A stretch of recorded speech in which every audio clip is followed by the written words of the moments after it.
Okay. Hi, good morning. Very good morning. अमन, भूपेंद्र, गरिमा, प्रेम, राजानल, कुछ तो बहुत सारे नाम ऐसे हैं जो बिल्कुल कॉमन दिखते हैं। दर्पण, अर्जुन, शिवा, सौरभ, मयंक, अनिरुद्ध, दुर्गा, आकांक्षा, अभय, शिखा, सुमित, डैनियल, नमन, जितेंद्र, शिव, सीमा, प्रार्थना, राजीव। बस थैंक यू वेरी मच। मेरे बातों से आप पे असर होता है सौरभ, बहुत खुशी की बात है। Chandrabhan, Sumit, Shiva, Vishal, all of you very good morning. और मुझे विश्वास है कि आप लोग पूरी ऊर्जा से और पूरी शक्ति से पढ़ रहे हो और अपना टाइम खराब नहीं कर रहे हो। 2 क्लासेस चल रही हैं आपकी, इतिहास और भूगोल। जो जीएस का मूल है, जो आधार है, वो क्या है? वो इतिहास और भूगोल है। कहीं भी जाओगे, पीटी में जाओगे, मेंस में जाओगे, तो ये जो व्यक्ति इतिहास और भूगोल में दमखम बनाता है उसका कभी पीटी फेल नहीं होता है। वो व्यक्ति अच्छा करता है पीटी में और मुख्य परीक्षा में भी बहुत अच्छा करेगा, ये मेरा विश्वास है। ओके, हम बस 2 सेकंड का समय लेंगे आपसे। और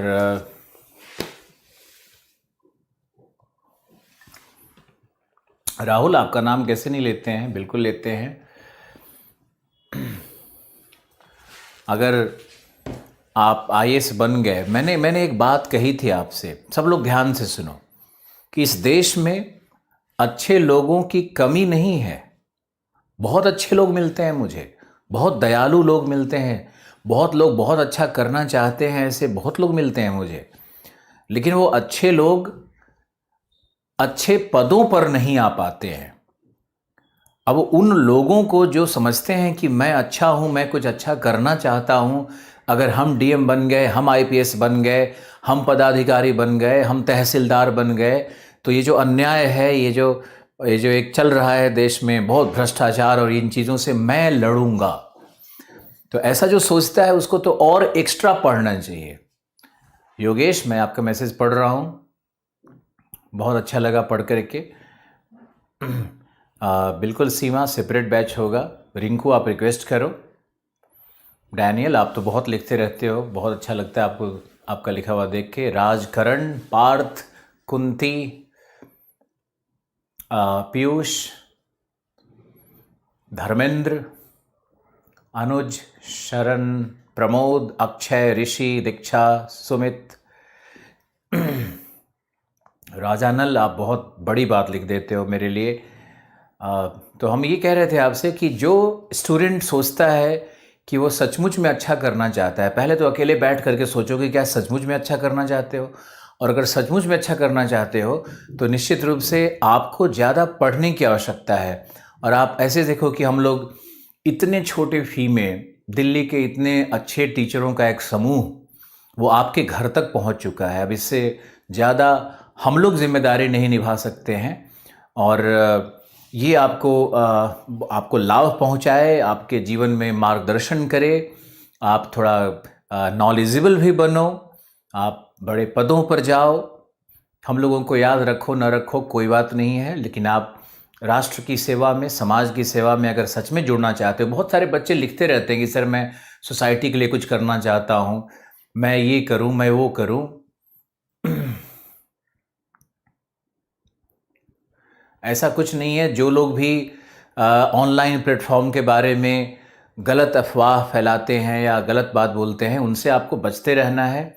हम लोगों ने कभी कोई अफवाह के आधार पर काम नहीं किया है।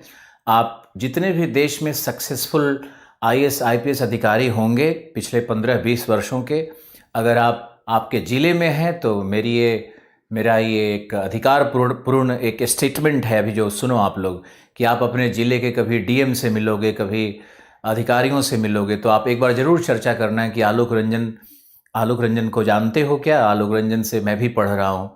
तो शायद आप अगर 4 लोगों से पूछोगे तो 1 या 2 व्यक्ति तो मेरे से पढ़ा हुआ या मेरे नोट्स पढ़ा हुआ या मुझे जानने वाला ज़रूर होगा। ये मेरा आत्मविश्वास है, क्योंकि हम भी भटकते हैं, कहीं कहीं जाते हैं तो वहाँ हम देखते हैं जितने लोग रहते हैं वो मुझे रिकॉग्नाइज़ करते हैं, या तो उनके बच्चे पढ़ रहे होते हैं या फिर उनके भाई बहन, या कहीं न कहीं से कोई लिंक ज़रूर निकल कर के आता है सामने। तो आप लोग ये सब अफवाह में मत पड़ो कि हम लोग ऑनलाइन पे कम फ़ी पे कुछ कम पढ़ाने वाले हैं और डेटा नहीं देंगे। आप लोग एक बात सुनो, हम प्रार्थना कर रहे हैं, आप एक बात सुनो, हम हाथ जोड़ कर के प्रार्थना कर रहे हैं, आप मेरी एक बात सुनो। अफवाह से नहीं बचोगे तो ज़िंदगी तबाह कर लोगे तुम, क्योंकि समाज को कुछ न कुछ तो कहना ही होता है। ये जो समाज है ना, ये जो लोग हैं, इनसे प्यार करो, लेकिन सुनो अपने मन की, सुनो अपने दिल की। और मैंने हमेशा अपने दिल की बात सुनी है, और मैंने अपने दिल की बात सुनी है ना, तो मैं खुश रहता हूँ और मुझे कोई फ़र्क नहीं पड़ता है कि कौन क्या कह रहा है, क्योंकि समाज एक ऐसा है। हम एक उदाहरण देते हैं आपको। अब आप लोग ध्यान से मेरी एक छोटी सी कहानी सुन लो, क्योंकि आपके प्रश्न ऐसे आते हैं और मैं आपका मेंटर हूँ, मैं आपका गाइड हूँ। आप मुझे सिर्फ एक भूगोल के शिक्षक के रूप में मत देखो। मुझे आपके साथ और भी मनोवैज्ञानिक रूप से भी जुड़ना होगा। मुझे आपका शक्ति बनना होगा, मुझे आपको प्रेरणा भी देना होगा। तो कुछ बच्चे इसको समझ नहीं पाते हैं कि अगर 8 टीचर का एक समूह है तो उसमें एक व्यक्ति का रोल भूगोल पढ़ाने से या कोई विषय पढ़ाने से अलग होता है, उससे हट कर के होता है। एक चीफ कोच होता है, एक चीफ मेंटर होता है। सारे शिक्षक बराबर ज्ञान के हैं, लेकिन एक रोल होता है, एक व्यक्ति का एक केंद्रीय भूमिका होती है। कैबिनेट ऑफ मिनिस्टर्स होते हैं, उसमें प्राइम मिनिस्टर होता है, ये तो आप समझते हो ना। तो वो एक भूमिका होती है। तो इसी भूमिका के कारण हम आपको कई बार कुछ सुनाने का कोशिश करते हैं, आपको बांधने का कोशिश करते हैं। हालांकि कुछ बच्चे इस पे कुछ उल्टा पुल्टा लिखते भी रहते हैं, फ़र्क नहीं पड़ता है मुझे, उनको ब्लॉक भी करवाया जा सकता है। खैर, आप सुनो।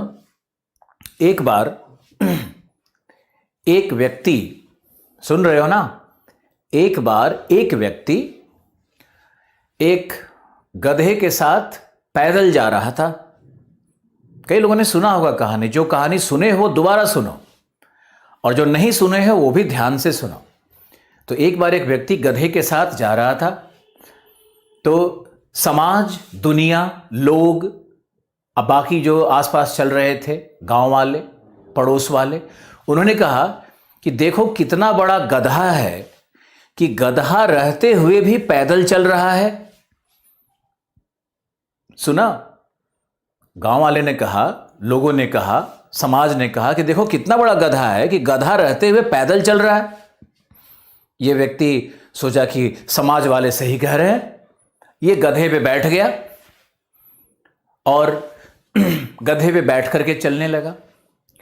तो आगे जाने के बाद समाज के लोग फिर बोले कि अरे कितना आतताई है, ये गधे पे बैठ के चल रहा है, बेचारा पशु कितना पीड़ित हो रहा है इससे। अब ये बेचारा सोचा कि हाँ, समाज को खुश करना है, तो ये उतर गया और उसने सोचा कि गधे को, ताकतवर व्यक्ति था, उसने सोचा कि गधे को चलो हम भी उठा करके लेके चलते हैं। गधे को, पशु को आराम मिलेगा, जितना मैंने उस पर सवारी की वो ये सोचा कि न्याय करते हैं। तो इसने क्या किया कि उस गधे को अपने कंधे पे रख लिया और चलने लगा। समाज फिर बोला, फिर हंसा कि देखो इस गधे को, कितना बड़ा गधा है कि अपने सर पे गधा लेके चल रहा है। व्यक्ति समझ गया। वैसे ही तुम समझ जाओ कि तुम कुछ भी करोगे ये समाज बोलेगा, कुछ भी करोगे तुम्हारे परिवार वाले भी बोलेंगे, तुम्हारे माता पिता भी बोलेंगे। वो चाहे अनचाहे सब लोग कोई न कोई ऐसा बात जरूर कह देता है जिससे आपके और मेरे मन में कष्ट का भाव उठेगा। और जब कष्ट का मन में भाव उठता है तो गुलजार की एक बात याद आ रही है मुझे कि तलवार और खंजर आपस में बहस कर रहे थे। मैंने कहा भी होगा, तलवार खंजर आपस में बहस कर रहे थे कि मैं तुमसे ज़्यादा घातक हूं। वहीं कोने में शब्द मुस्कुरा रहा था, यानी शब्द से घातक कुछ नहीं होता है। तो ये समाज, ये परिवार, कई बार तो अपने लोग जिनको आप अपने कहते हो, ये भी आपको ऐसा शब्द घात देते हैं कि आप पीड़ित रहते हो, रोते हो, दुख का अनुभव करते हो। लेकिन आपको हमसे सीखना होगा, अपने मेंटर से सीखना होगा आपको, कि आपको समाज, परिवार और इन लोगों की जो बातें होती है उनमें से जो अच्छी बातें हैं, जो प्रेरणादायी बातें हैं, उनको लेना है, और बाकी जो बात कह रहे हैं उसको कहीं ना कहीं इग्नोर करने की आवश्यकता होती है। उसको कोई सुनने की जरूरत नहीं है, सिर्फ अपने मन की सुनो। और अच्छा कर्म करोगे, अच्छा कर्म करोगे तो उसका एक फल तो जरूर मिलेगा, उसका एक सफल कुछ न कुछ तो बहुत बड़ा मिलेगा ही मिलेगा आपको। लेकिन जब आप कर्म के साथ ईमानदारी नहीं करोगे तब आपको कुछ नहीं मिलेगा। तब आप भाग्यवान बनने लगोगे, भाग्य को कोसोगे, टीचर को गाली दोगे, कोचिंग संस्था को बोलोगे, और आप अपने अंदर कभी नहीं झांकोगे कि आपने क्या किया। अब मान लो कि मैंने शुरू किया ऑस्ट्रेलिया से, हिस्ट्री शुरू हुआ मॉडर्न इंडिया से, पलासी का युद्ध हुआ, क्या आपने याद किया? ब्रिटिश क्यों भारत में आए, क्या आपने सुना ध्यान से? क्या आपने लिखा कुछ? आपने जो मटेरियल आपको दिया गया, क्या आपने उसका अंडरलाइनिंग किया? आप अगर बेसिक चीजों को नहीं कर रहे हो, ऑस्ट्रेलिया को मैंने 3 बार डिवाइड किया, वीडियो दोबारा देखा, ऑस्ट्रेलिया में कोई फैक्ट आपको नहीं दिया, जनसंख्या का कोई आंकड़ा नहीं दिया, वो मैंने रिटन में दिया, पीडीएफ में दिया, उत्पादन का आंकड़ा नहीं दिया, आपको मैंने तथ्यों से बचाया। लेकिन आप में से कुछ मूर्ख ऐसे होंगे, हम जानते हैं, जो मूर्ख बैठे हुए हैं यहां पे, गंवार जो होते हैं ना, वो बैठ करके यही सोच रहे होंगे कि इन लोगों ने ये नहीं बताया, वो नहीं बताया, ये नहीं किया, वो नहीं किया। अरे भाई, जो यूपीएससी में आएगा, जो पीसीएस में आएगा, उसके 60% की जिम्मेदारी, 70% की जिम्मेदारी हमारे क्लास से होगी, हमारे शिक्षकों के क्लास से होगी, और वो जिम्मेदारी सब लोग निभा रहा है। बाकी 40% आपको खुद मेहनत करना होगा। हम लोग पीडीएफ दे रहे हैं, उसको पढ़ो, उसमें से अपने विजडम से जो चीजें आपको लगती है कि अच्छी हैं, वो आपका आत्मा कहेगा, आप उसको ग्रहण करो। लेकिन तथ्य से बचो, फैक्ट रटने से बचो। जो मूर्ख हिमालय की ऊंचाई रट रहा है, जो नदी का नाम रट रहा है, फालतू नदियों का नाम रटे जा रहा है, जो उत्पादन रट रहा है, जो तांबा कितना किलो होता है ये रट रहा है, चोटी कैसी है ये रट रहा है, ये सब लोग ऐसे ही 5 साल बाद रटते हुए मिलेंगे। इसका यूपीएससी से, कंपटीशन से कोई संबंध नहीं है। ये बात अच्छे से हमारे छात्रों को समझ में आनी चाहिए। और मुझे आशा है कि आप में से बहुत सारे लोग मुझे बहुत प्यार कर रहे हो और बहुत अच्छे से सुन रहे हो। जो व्यक्ति आपके सामने खड़ा है ना, मैं अपने विषय में कुछ नहीं बोलना चाहता, लेकिन चूंकि आप कई बार ऐसा संशय भरा एसएमएस लिखते हो, तब मुझे बोलने की जरूरत पड़ जाती है। मुझे कई बार लगता है कि शायद आप जानते नहीं हो, फिर तो मुझे अपने बारे में कहने की जरूरत पड़ जाएगी। मुझे एशिया 1 मैगजीन ने, जो अंतर्राष्ट्रीय मैगजीन है, एशिया 1 मैगजीन, इंटरनेट पे एशिया 1 का देखना, 2016 में पूरे लवासना में, जहां ये ट्रेनिंग होता है, लाल बहादुर शास्त्री एकेडमी, वहां पे सर्वे करके मुझे सर्वश्रेष्ठ शिक्षक घोषित किया। मुंबई ताज होटल में बुलाया और मुझे सम्मानित किया। आज भी मैगजीन में मेरा नाम छपा हुआ है, और उस मैगजीन में देखोगे तो चारों तरफ बॉलीवुड के सितारे और बहुत सारे, जो अंबानी तक, नीता अंबानी तक का नाम सब छपा हुआ है, वहां भी मेरा नाम छपा। और ये मैंने, हमारे जैसे लोग ये सब मेहनत करके उत्पन्न करते हैं, न कि कोई और साधन से। तो आप लोग 1100 आईएएस का सर्वे मैंने नहीं किया हुआ है। 1100 आईएएस मैंने सर्वे करके नहीं बनाया है। मैंने तो कभी किसी बच्चे का फॉर्म नहीं रखा। आज तक वो दिन नहीं आया कि कोई बच्चा आईएएस में रैंक 2, 3, 4 आया हो और मैंने अपनी संस्था में बुलाकर उसको फूल दिया हो और साथ में फोटो खिंचवाया हो। मैंने कभी नहीं किया। मैंने कभी पोस्टर नहीं लगवाए। तो आप लोग मेरे जमीर को और मेरे स्वाभिमान को छुआ मत करो एसएमएस के द्वारा। आप लोग ध्यान रखा करो कि आप लोग सिर्फ यहां पढ़ने आए हो, और जो बातें कही जा रही है, जो कोर्स का डिजाइन है, उसको फॉलो करना है। तुम लोग डिजाइन सिखाने की कोशिश मत करो। पढ़ाने की विधि किसी भी टीचर को बताने की कोशिश मत करो। कमी निकालने का कोशिश मत करो। हम फिर ये कह रहे हैं आपसे कि 60% तक ही सिलेबस कवर करेंगे, क्योंकि किसी टीचर की, किसी संस्था की हैसियत है ही नहीं कि वो 100% यूपीएससी को कवर कर सकता है। किसी की हैसियत नहीं है। हम लोग हैसियत वाले हैं तब ही हमारा हाल है। आपको पता होना चाहिए कि यूपीएससी अगर हम 4 स्टेप चलते हैं तो 5वां स्टेप कूदता है, हम 6 कूदेंगे तो 7वां कूदेगा। लेकिन फिर भी आपको अपने ताकत पे भरोसा रखना है ना। आप हमारे साथ 9 महीने की जर्नी पहले करो, उसके बाद निष्कर्ष निकालो, उसके बाद एसएमएस लिखा करो। आज क्लास में थोड़ा मूड इस तरह का बन गया कुछ लोगों का एसएमएस पढ़ने के बाद। कॉर्डिलेरा क्या है? कॉर्डिलेरा क्या है वो हम आपको बताएंगे, भूआकृति विज्ञान में बताएंगे। आपको मैंने वलित पर्वत बताया नहीं, आपको मैंने पर्वतों का प्रकार बताया नहीं। अभी आप बस एक शब्द तो सुनो, कॉर्डिलेरा। वैसे कई लोगों का ये चूंकि प्रश्न आ गया,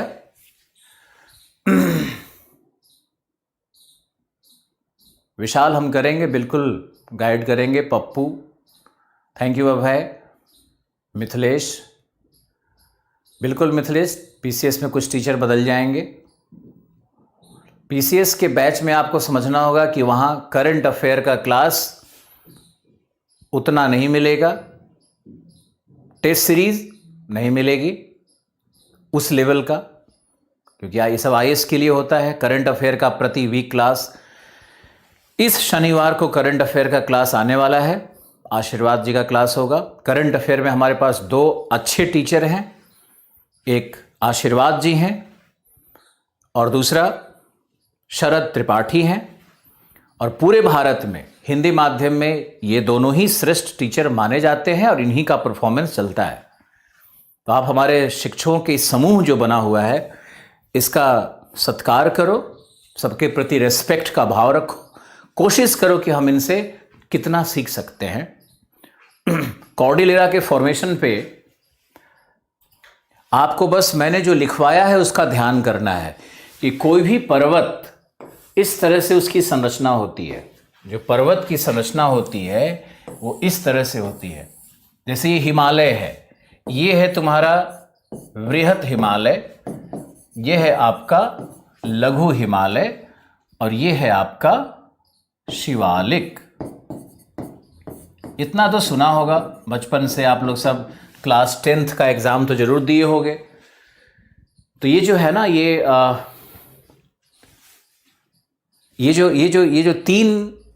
जो तीन पर्वतों की श्रृंखला है, कॉर्डिलेरा क्या होता है वो आपको दिखाते हैं। कॉर्डिलेरा का मतलब है कि ये जो पर्वत के 3 श्रेणियां हैं, इनके मध्य एक घाटी होगी। यहां देखो घाटी है, ये होती है अनुदैर्घ्य, ये अनुदैर्घ्य घाटी है। यहां भी देखो घाटी है, ये भी अनुदैर्घ्य घाटी है। यानी पर्वत के श्रृंखलाओं के बीच में यदि घाटी हो, लॉन्गिट्यूडनल वैली हो, तो कॉर्डिलेरा का वो पहला लक्षण है। दूसरा लक्षण होता है कि इसमें जो चट्टान होते हैं वो वलित होते हैं। वलित चट्टान कहां बनते हैं? जहां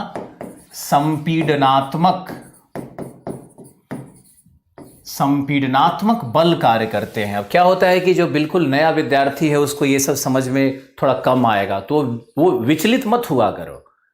जो शब्द सीख रहे हो यही बहुत बड़ी चीज है।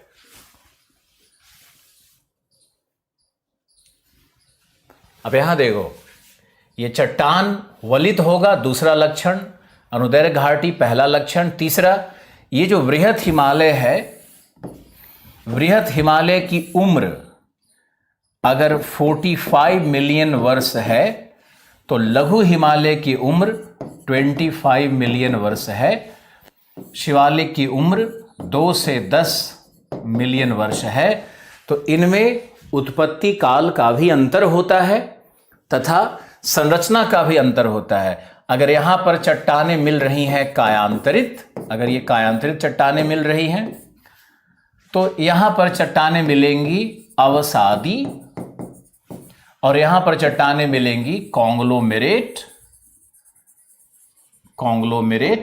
तो आप देखो कि कॉर्डिलेरा का फॉर्मेशन या कॉर्डिलेरा की संरचना क्या होती है।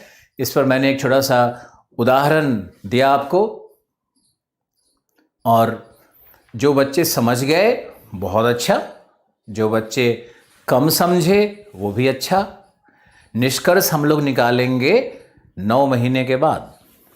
9 महीने तक आप बिल्कुल गर्भावस्था में हो, याद रखो इस बात को। इसीलिए मैंने 9 महीने का कोर्स भी रखा हुआ है और 2 क्लासेस पर डे इसीलिए करवाया जा रहा है कि एक सही समय पे, सही समय पे, समय से मूल्यवान कुछ नहीं होता। तो अगर आपको सही समय पे, यहाँ आप दिल्ली में आओगे ना, 1.5 साल, 2 साल, 2.5-3 साल तक एक ही बच्चा क्लास कर रहा है, कोर्स कर रहा है, कोर्स खत्म ही नहीं हो रहा है, फिर भी छूट रहा है। ये नहीं होने देंगे। 9 महीने का बिल्कुल पैक्ड क्लास और 9 महीने में आपका सिलेबस खत्म करेंगे। तो आपका समय, समय का जो कीमत है ना, उसको हम समझते हैं। कॉर्डिलेरा पर बस इतना ही। हम लोग कल के अपने विषय पे चलते हैं और ये बहुत ज़रूरी है कि हम लोग लौटें अपने मूल विषय पे और हम लोग जो कर रहे थे उस प्रक्रिया में आगे काम करें। ये हमारा साउथ अमेरिका, और साउथ अमेरिका पे हम एक प्रश्न पूछ करके देखते हैं आपसे, एक प्रश्न पूछ करके देखते हैं आपसे। आपसे प्रश्न पूछें।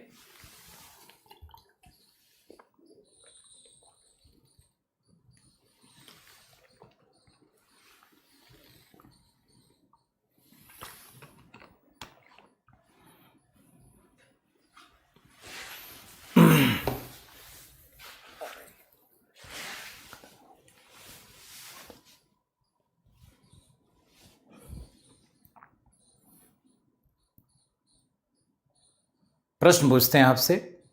बताओ कि अब ये प्रश्न हम नहीं पूछने वाले सबसे ऊंची ज्वालामुखी कौन है, नहीं, ये सब नहीं पूछेगा, कभी नहीं पूछेगा। क्या पूछेगा वो हम आपसे अब पूछ रहे हैं। आप बताओ कि कैंपोस क्षेत्र में किस प्रकार की वनस्पति है और वहां आर्थिक क्रियाएं कौन सी है।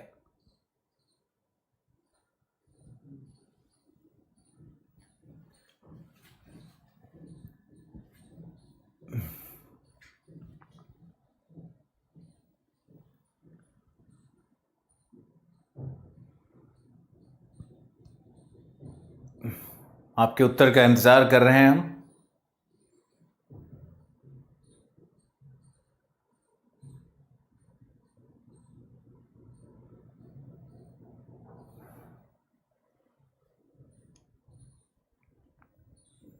कैंपोस में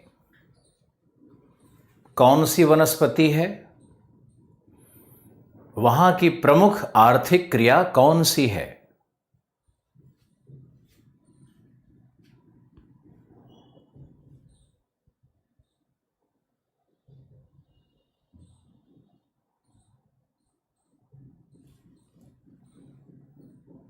ये कोर्स 9 महीने तक चलेगी।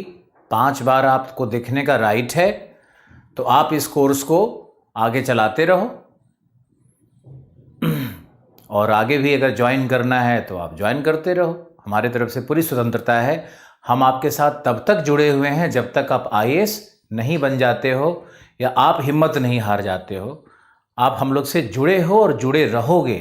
इंटरव्यू प्रोग्राम तक भी जुड़े रहोगे। जब इंटरव्यू देने दिल्ली आओगे तो आपको हम सीधे ऑफिस में बुलाएंगे और वहाँ हमारे पास जो पैनल होगा उससे हम बात करेंगे।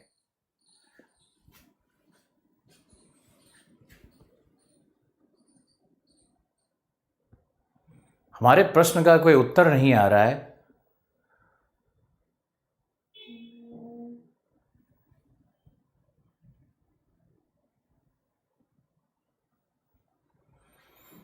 हमने आपसे पूछा कि कैंपोस क्षेत्र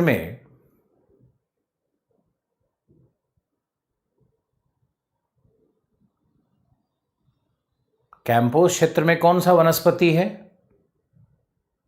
कैंपोस क्षेत्र में कौन सा वनस्पति है, कौन सी मुख्य आर्थिक क्रिया है। इसका एक जवाब दो, हमारा टाइम खराब हो रहा है। वीडियो रुक रुक करके आ रही है।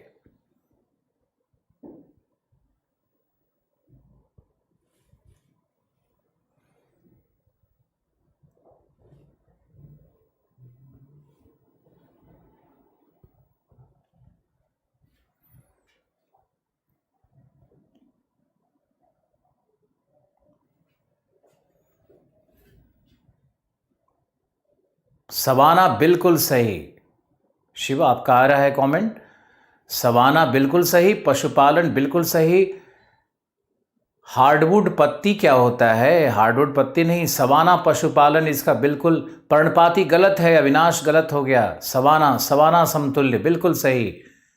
सवाना, सवाना, सब लोग सवाना लिख रहा है। राजवर्धन, नीलेश, आनंद, कब्बू, तुषार, आशीष, ऋषि। ट्रॉपिकल क्या? ट्रॉपिकल क्या? हार्डवुड, हार्डवुड पत्ती नहीं। सवाना, सवाना एवं पशुपालन।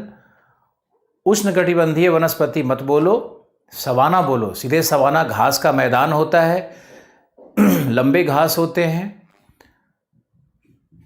सदा हरित लिख रहे हो, बहुत दुखद है। बिल्कुल गलत पढ़ रहे हो कुछ लोग। पर्णपाती वन गलत है। सवाना बिल्कुल सही उत्तर है। पशुपालन इसका सही उत्तर है। अभी बताओ कि पशुपालन में दुग्ध। अर्चना बिल्कुल सही। अर्चना बिल्कुल सही, बिल्कुल एक्यूरेट। अन्विता बिल्कुल सही। अमृत बिल्कुल सही, बिल्कुल सही। तुषार, प्रियंका, अब सारे लोगों का सही आने लगा। बस आज का प्रश्न इतना ही। अब हम चलते हैं, और कल हमने एंडीज पर्वत का वर्णन शुरू किया था। एंडीज पर्वत की उत्पत्ति पर हमने कोई बात नहीं की, क्योंकि वह भूगर्भ शास्त्र का विषय है और हम लोग भौतिक भूगोल में उसको पढ़ेंगे। आप यहाँ आइए। कल जो हमने आपको प्रदेश बताए थे, उसका ये स्वरूप आप देखिए फिर से दोबारा। और ये हमारा था अमेजन बेसिन, और उसके बाद ये था हमारा, ये था रीजन नंबर 1, ये था रीजन नंबर 2। 1 रीजन क्या था? ब्राजीलियन हाईलैंड, ब्राजील की उच्च भूमि। सब लोग रिवाइज करो, ये ब्राजील की उच्च भूमि थी। यहीं पर ये मैटो ग्रासो का पठार है, जहां पर लौह अयस्क का, और हमने बताया था कैसे लौह इस्पात उद्योग विकसित हुआ है। बेलो हॉरिजॉन्टे सिटी का नाम लिया होगा, रियो दी जेनेरियो का नाम लिया होगा। फिर हमने आपको इसमें बताया था कि ये साओ फ्रांसिस्को नदी है, तो साओ फ्रांसिस्को नदी के दक्षिण में कॉफ़ी है, ऊपर में शुगर केन है। इस भाग में देखो सवाना है, ये सवाना का भाग है। ये मैंने आपको बताया था कि ये वृष्टि छाया का निर्माण करता है ब्राज़ीलियन हाईलैंड, यहाँ पर वर्षा अधिक है। इस भाग में पूरा सवाना है, जहाँ पर घास के मैदान मिलते हैं। मैटो ग्रासो पर भी मिलता है सवाना का ही, और मैंने सवाना का नाम कैंपोस और कटिंगा बताया था। तो ये सारी चीज़ों को आपको याद रखना है। दूसरे में मैंने गुआना हाईलैंड्स बताया था, जहाँ पे बॉक्साइट और लैटेराइट, और अभी जो कहवा प्लांटेशन शुरू हुआ है उसके बारे में बात की, शुगर केन के बारे में बात की, भारतीयों का जो माइग्रेशन है उसके बारे में बात की। और यहाँ पर मैंने आपको एंजल फॉल्स बताया था कि एंजल फॉल्स किस नदी पर है? कैराओ नदी पर है। फिर हमने आपको ये रीज़न नंबर 3 यहाँ पर दिखाया था। ये जो भाग था नंबर 3, ये उत्तरी नदी घाटियाँ यहाँ पर है, जिसमें हमने मैगडेलना नदी देखो यहाँ कोलंबिया में है, और ओरिनोको नदी इस तरह से यहाँ फैली हुई है इस तट की ओर। ओरिनोको की जो सबसे लंबी सहायक नदी है उसको मेटा कहते हैं। तो मेटा, ओरिनोको, मैगडेलना, इस तरह से ये बना हुआ है। यहीं पर है लेक मराकैबो, ये जो झील यहाँ पर दिख रहा है ये लेक मराकैबो है। लेक मराकैबो मैंने आपको बताया था कि यह एक लैगून है, और यहाँ पर कोल्टार का, एसफाल्ट का सबसे बड़ा भंडार है। और ये जो पूरा 3 जो ये बेसिन एरिया है, ये तेल से, हाइड्रोकार्बन से भरा हुआ है।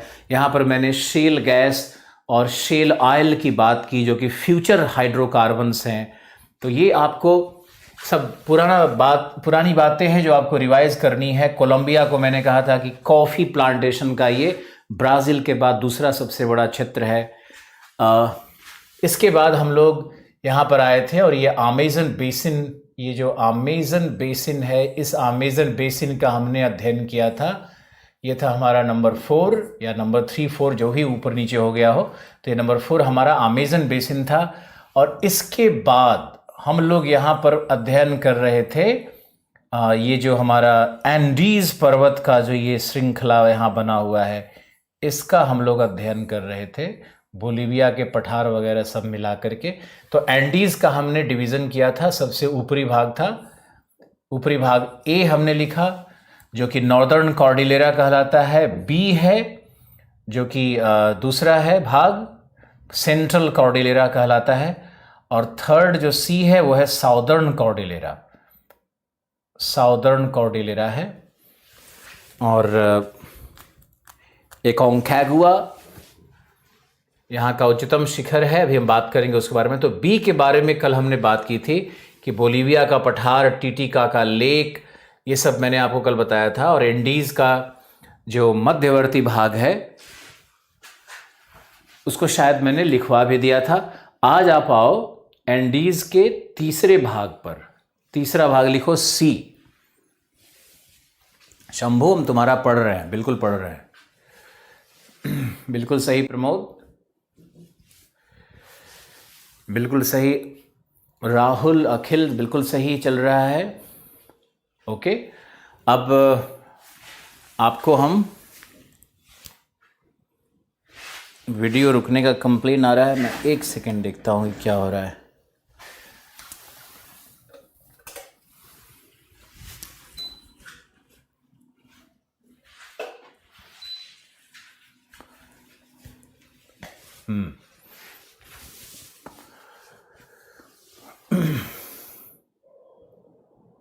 लालू जी आपका भी हम पढ़ रहे हैं, आता है आपका, लालू आपका भी कमेंट आता है।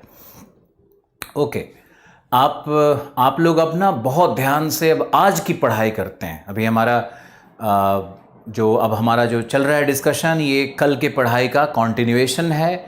अब शुरू करो और आप लिखो, आप लिखना शुरू करो। एंडीज का तीसरा भाग साउदर्न कॉर्डिलेरा, तो लिखो साउदर्न कॉर्डिलेरा, लिखो यह भाग एंडीज का सर्वोच्च भाग है, सर्वोच्च भाग है, जो दक्षिण की ओर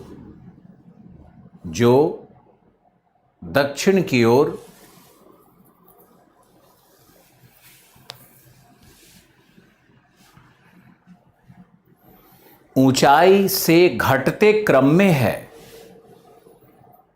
ऊंचाई से घटते क्रम में है। एंडीज के दक्षिण जैसे आप जाने लगोगे, एंडीज की ऊंचाई घटने लगती है। लिखो यहां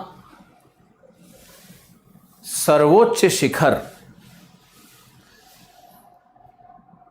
यहां सर्वोच्च शिखर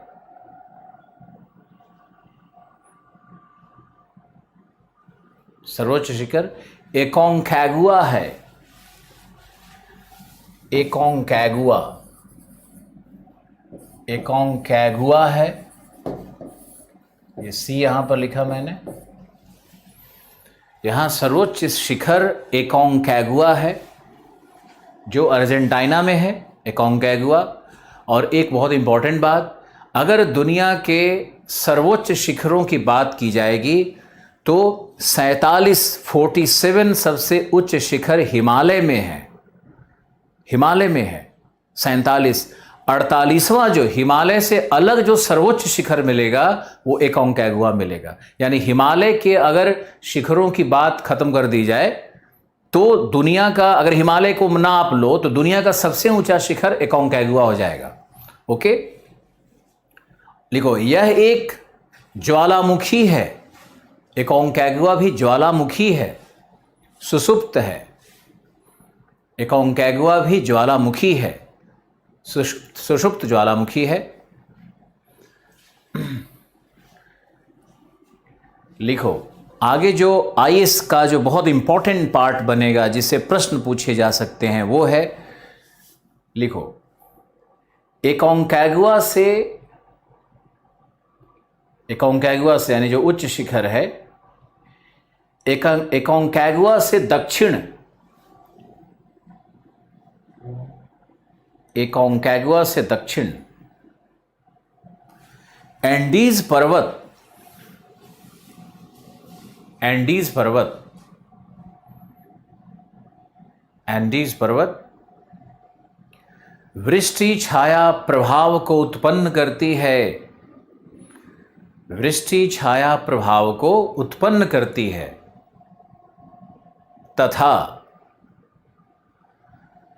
तथा समुद्री पछुआ पवनों,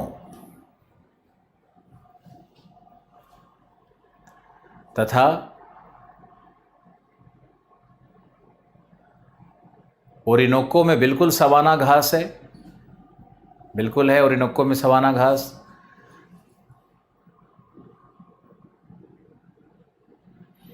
साउथ अमेरिका भी गोंडवाना लैंड का टुकड़ा है जो अफ्रीका से टूट करके निकला है। सोनू आपका बिल्कुल कमेंट शो कर रहा है।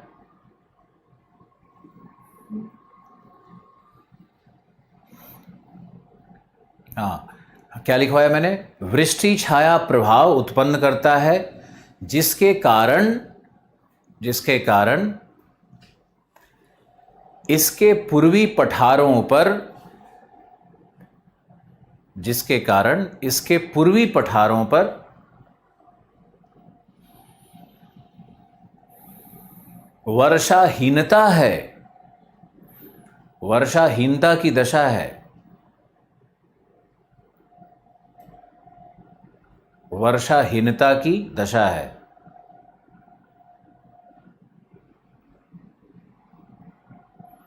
तथा वर्षाहीनता की दशा है तथा यहां पैटागोनिया की मरुभूमि प्राप्त होती है। ये बहुत इंपॉर्टेंट है। यहां पैटागोनिया की मरुभूमि प्राप्त होती है, जो एक शीत मरुभूमि का उदाहरण है, जो एक शीत मरुभूमि का उदाहरण है, शीत मरुभूमि का उदाहरण है। अब आपको समझाते हैं मरुभूमि क्या है। हम लोग तो वैज्ञानिक भाषा का प्रयोग करते हैं, भाषण देते नहीं हैं। मरुभूमि का अर्थ है जहां वर्षा 25 सेंटीमीटर से कम। दूसरा, सापेक्षिक आर्द्रता, सापेक्षिक यानी RH रिलेटिव ह्यूमिडिटी, सापेक्षिक आर्द्रता, आर्द्रता 40% से कम। जैव उत्पादकता,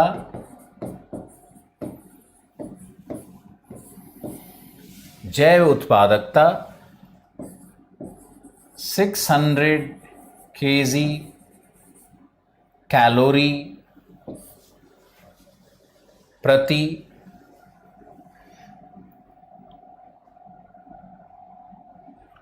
वर्ष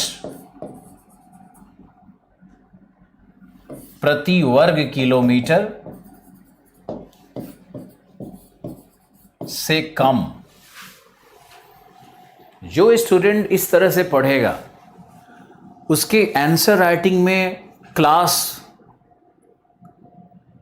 एक क्या बोलेंगे उसको, क्लास को एक अच्छा प्रभाव, एक प्रभावी उत्तर लिख सकता है।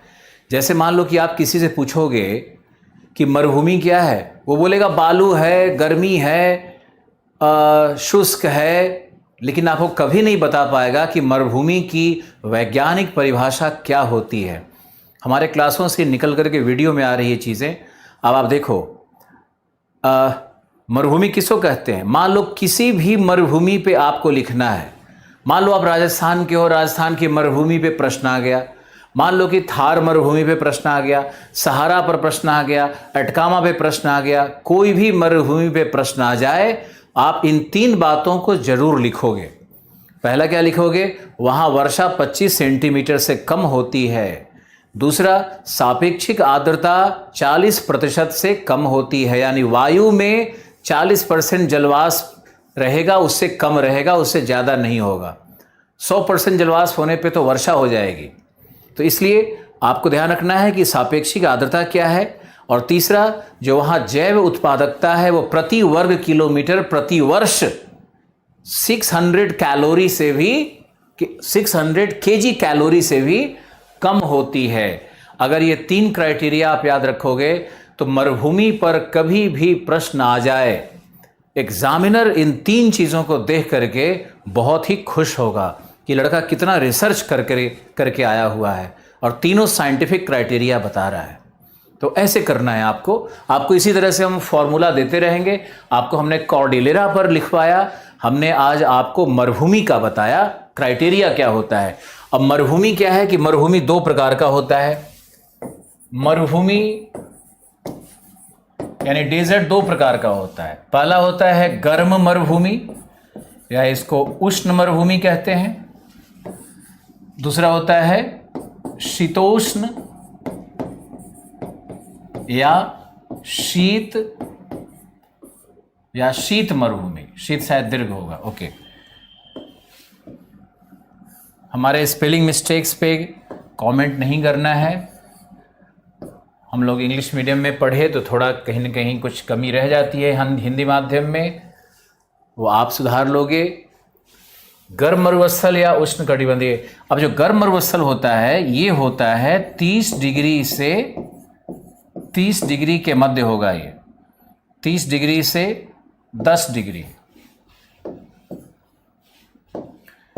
10 डिग्री नॉर्थ और 30 डिग्री से 10 डिग्री साउथ, यानी दोनों गोलार्ध में ये मरुभूमि इन अक्षांशों के बीच लगभग होता है।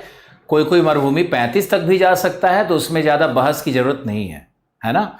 10 डिग्री से 30 डिग्री के बीच में ये मरुभूमि प्रदेश मिलने की संभावना रहती है।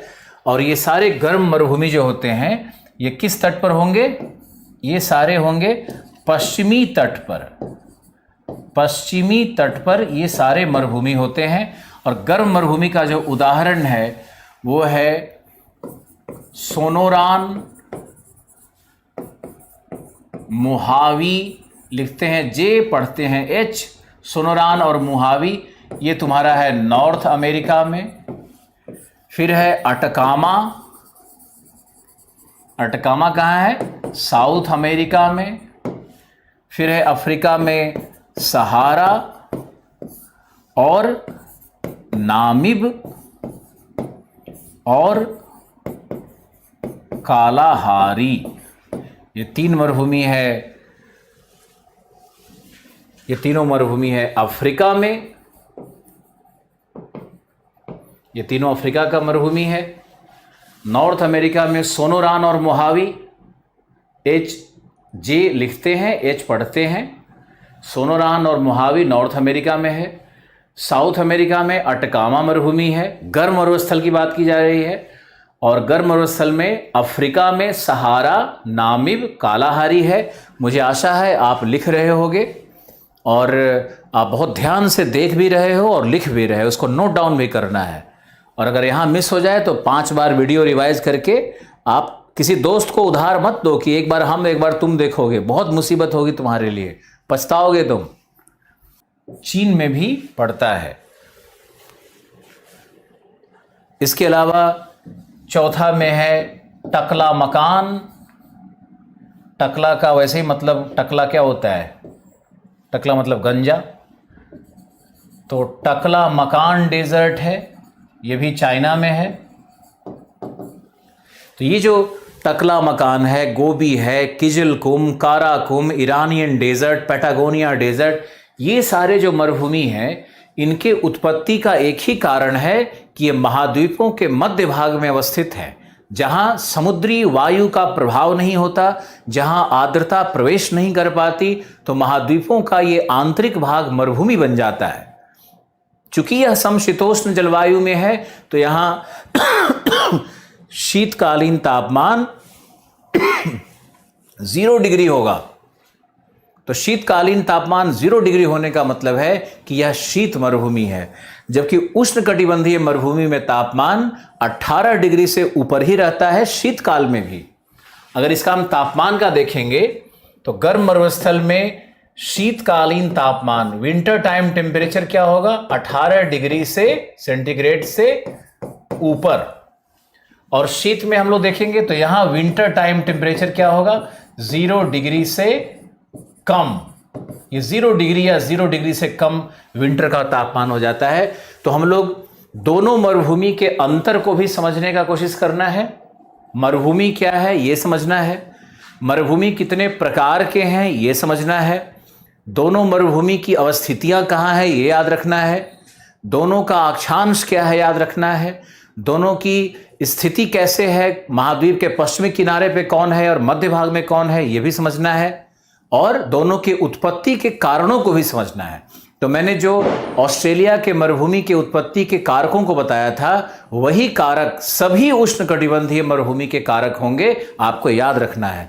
और जितने भी शीत मरुभूमि होंगे, उन शीत मरुभूमि की उत्पत्ति का कारण है कि वह महाद्वीपों के मध्य भाग में है, जहां समुद्री पवन, समुद्र की आर्द्रता कभी प्रवेश नहीं कर पाती, इसलिए वो मरुभूमि बन जाते हैं, वहां वर्षाहीनता की दशा बनती है।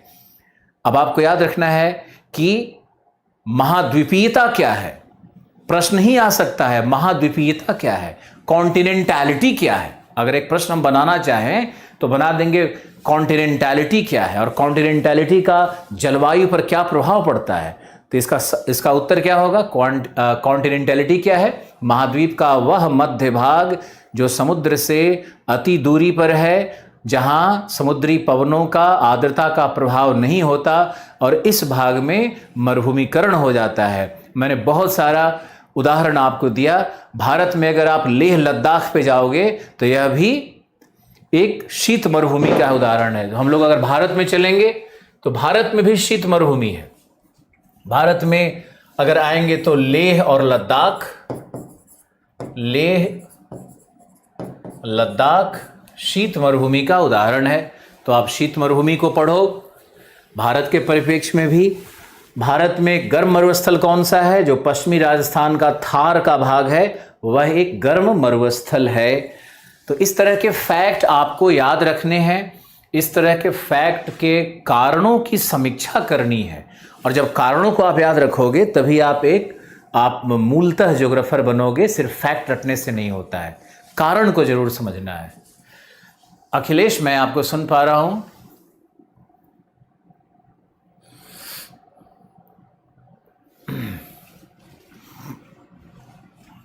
जितने भी लोग हमसे पूछते हैं, हम तो यही कहते हैं आप आईएएस वाले में शिफ्ट कर जाओ। ये कुछ छोटे से लाभ के लिए छोटा काम नहीं करना है, बड़ा काम करो, छोटा काम अपने आप हो जाएगा।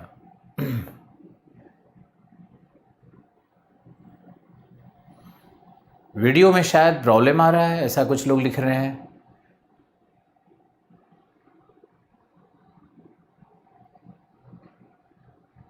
शीत मरुभूमि का वीडियो रुक गया था।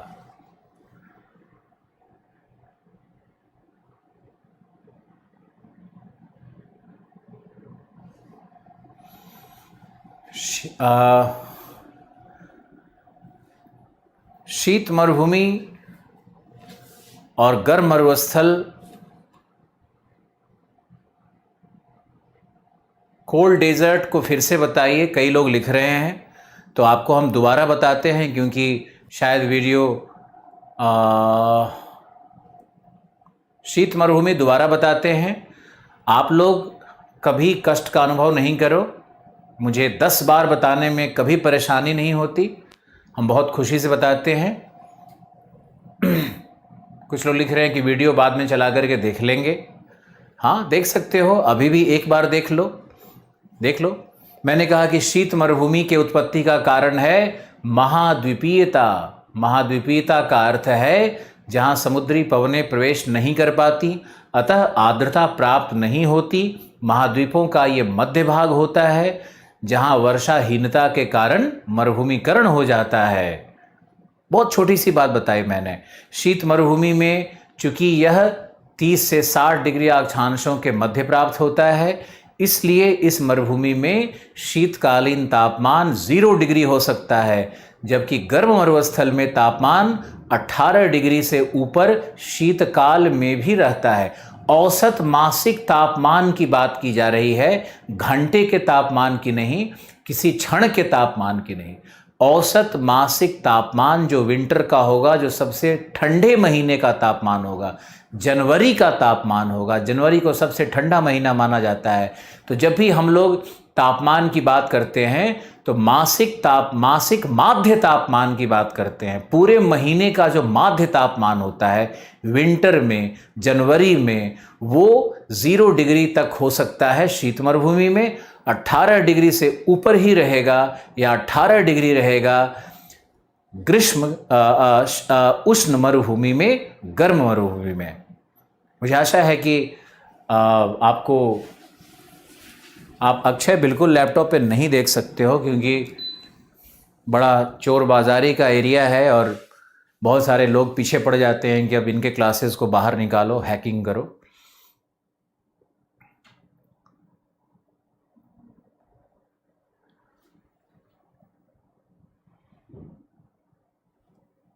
मैंने रिपीट किया।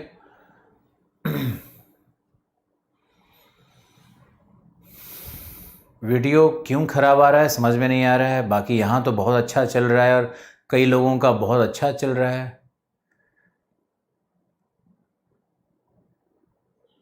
चलो इसका आप लोग वीडियो देख लेना। इसका वीडियो हम लोग लोड करेंगे ही करेंगे, तो शायद आपको बहुत अच्छा दिखेगा। वीडियो में बफरिंग आ रहा है।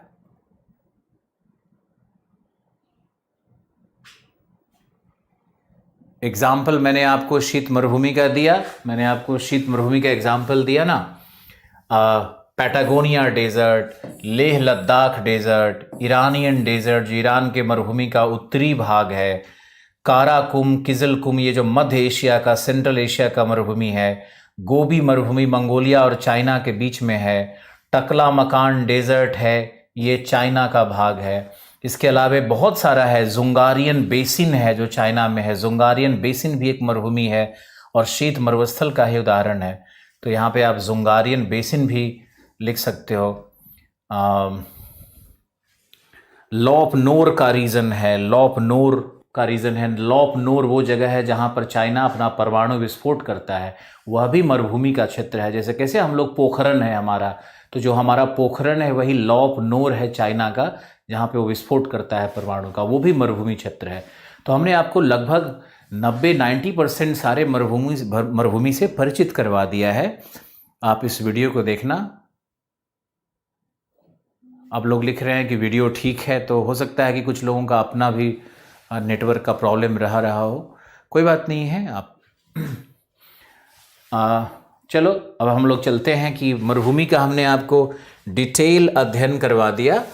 अब मरुभूमि के बाद हम लोग वापस एंडी चलते हैं और एंडीज़ में आप देखो कि यहाँ पर ये जो पूरा भाग है, यही पैटागोनिया का डेजर्ट है। ये देखो हमने इसको इस तरह से लाइन कर दिया और ये पैटागोनिया का मरुभूमि है। यही पैटागोनिया है। और ये पैटागोनिया मरुभूमि क्यों बना है इसके विषय में आपको हम बता देते हैं कि ये जो भाग है ये पछुआ पवन का भाग है। ये पछुआ पवन यहाँ पे चलती है और ये पछुआ का भाग होने के कारण जो एंडीज पर्वत है वह इस भाग में वर्षा करेगी। चिली के इस भाग में वर्षा करेगी। चिली का ये भाग है जहाँ वर्षा होगी। तो ये जो चिली का भाग जहाँ वर्षा हो रही है, यहीं पे बनता है ब्रिटिश समतुल्य जलवायु, जैसे तस्मानिया में बना था। तो ब्रिटिश समतुल्य जलवायु यहाँ बनेगा। इस भाग में, चिली के इस भाग में ब्रिटिश समतुल्य जलवायु बनेगा। और दूसरे भाग में आओगे तो यहाँ पे क्या हो जाता है, वृष्टि छाया। भूगोल के कॉन्सेप्ट्स को समझते रहना है। वृष्टि छाया है जहाँ पे, क्योंकि जो आर्द्र पवन है वो यहाँ टकरा करके इंडीज से पश्चिमी भाग पे वर्षा करेगी, पूर्वी भाग पे वर्षा नहीं होगी, तो वहाँ वृष्टि छाया बनेगा। इसीलिए यहाँ पर पैटागोनिया की मरुभूमि का निर्माण हुआ है। अब आगे लिखो लिखो कि पैटागोनिया एक पर्वत पादीय पठार है। पैटागोनिया दिख रहा है प्रियंका? पैटागोनिया एक पर्वत पादीय पठार है। जो पर्वत के चरण यानी पर्वत से लगा हुआ उसके पाद क्षेत्र में पठार हो उसको पर्वत पादीय पठार कहते हैं। अब हमने एक शब्द बोला पठार, है ना? तो अब पठार शब्द की भी व्याख्या करके देखते हैं। ऐसे ही ज्योग्राफी सीखोगे आप धीरे धीरे करके। तो हम चलते हैं कि भाई पठार क्या है। पठार क्या है? तो पठार की जो सामान्य ऊंचाई होती है वो 300 मीटर से अधिक होनी चाहिए। ये सबसे पहला क्राइटेरिया है। दूसरा, इसका जो श्रृंग समतल होता है, पठार का श्रृंग समतल होना चाहिए। और तीसरा है कि पठार का कम से कम एक भाग ढाल से युक्त होना चाहिए।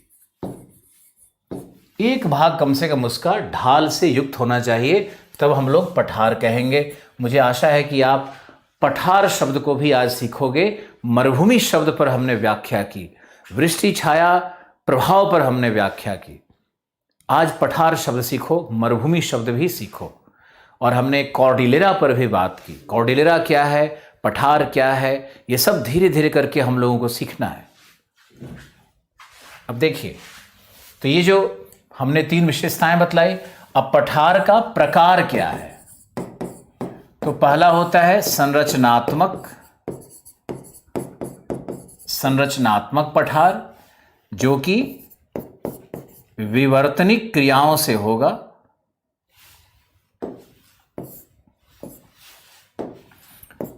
विवर्तनिक क्रियाओं से होता है संरचनात्मक पठार, या इसमें विवर्तनिक ज्वालामुखीय क्रियाओं से होता है। कई तरह से लोग वर्गीकरण करते हैं। हमारे वाले वर्गीकरण पे भरोसा रखो। ये साधारण है लेकिन बहुत काम करेगा आपको, इफेक्टिव है, प्रभावी है। तो संरचनात्मक पठार का उदाहरण है जैसे हमारा तिब्बत का पठार। ये तिब्बत का पठार है, ये विवर्तनिक क्रियाओं से, ज्वालामुखीय क्रियाओं से इसका उत्थान हुआ है। तो ये संरचनात्मक पठार का उदाहरण है। दूसरा है निक्षेपात्मक पठार, निक्षेपात्मक हो सकता है। तीसरा अपर्दनात्मक हो सकता है, अपरदन से भी पठार बनते हैं। और चौथा होता है, ये उत्पत्ति के आधार पर है। इसको हम लोग प्रकार को मानेंगे कि ये उत्पत्ति के आधार पर ये पठार होते हैं, संरचनात्मक, निक्षेपात्मक और अपर्दनात्मक। निक्षेपात्मक में देखोगे तो जो विंध्य का पठार है, भारत में विंध्य का पठार है, ये निक्षेपात्मक पठार है। अपर्दनात्मक में देखोगे पठार का, तो भारत में जो दक्कन का पठार है ये अपर्दनात्मक पठार का उदाहरण है। या अमेरिका में जाओगे तो वहाँ जो ओजार्क का पठार है ये अपर्दनात्मक पठार का उदाहरण है। तो पठार के इस वर्गीकरण को आप देखो, जहाँ भी पछुआ पवन से पश्चिमी तट पर वर्षा होती है उन सभी जलवायु को हम लोग ब्रिटिश समतुल्य जलवायु कहते हैं। पंकज बिल्कुल सही पकड़ रहे हो, बिल्कुल सही पकड़े हो।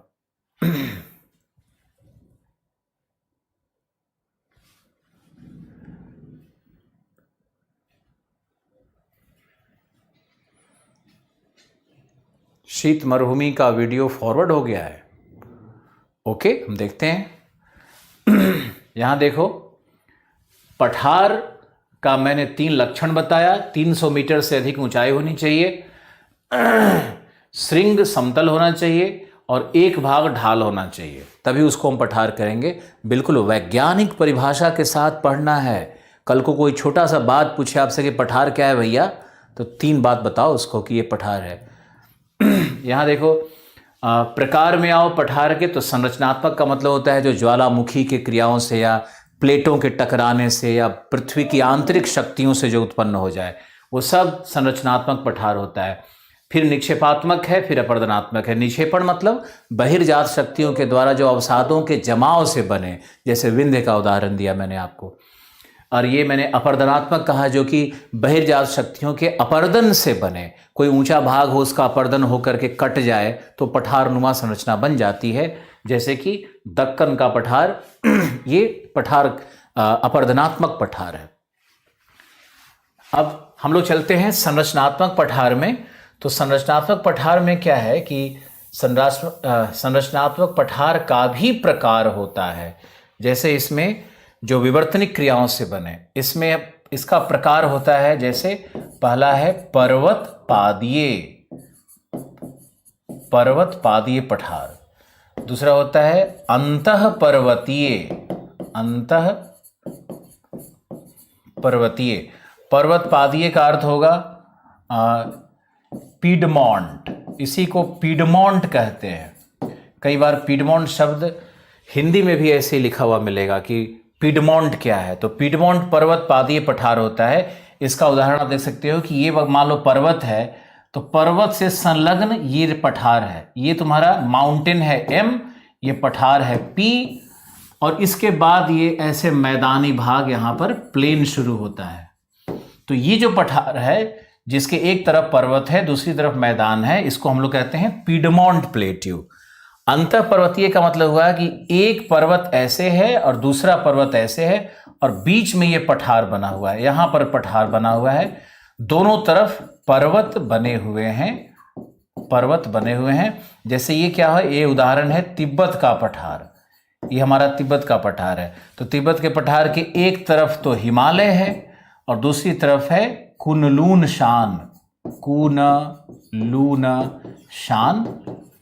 जो कि चाइना का पर्वत है। तो हिमालय और कुनलून शान के मध्य में जो पठार है वो तिब्बत का पठार है। तो पर्वत पादीय पठार होता है, अंतः पर्वतीय पठार होता है, ज्वालामुखीय पठार होता है। ज्वालामुखी के निक्षेपण से, जो लावा और मैग्मा के निक्षेपण से जो पठार बन जाए, उसको हम लोग ज्वालामुखीय पठार कहते हैं। जैसे दक्कन इसका बहुत अच्छा उदाहरण है, दक्कन का पठार। जैसे पैटागोनिया का जो उत्तरी भाग है उसको हम लोग कहते हैं पराना। तो ज्वालामुखीय पठार का एक और उदाहरण है पराना, जो कि पैटागोनिया का उत्तरी भाग है।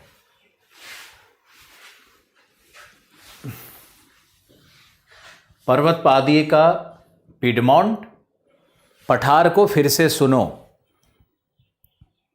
पठार के 3 लक्षण: 300 मीटर से अधिक ऊंचाई, श्रृंग समतल, एक भाग ढालनुमा, कम से कम चारों तरफ से ढाल हो सकता है लेकिन कम से कम एक भाग ढालनुमा जरूर होना चाहिए, वो पठार है।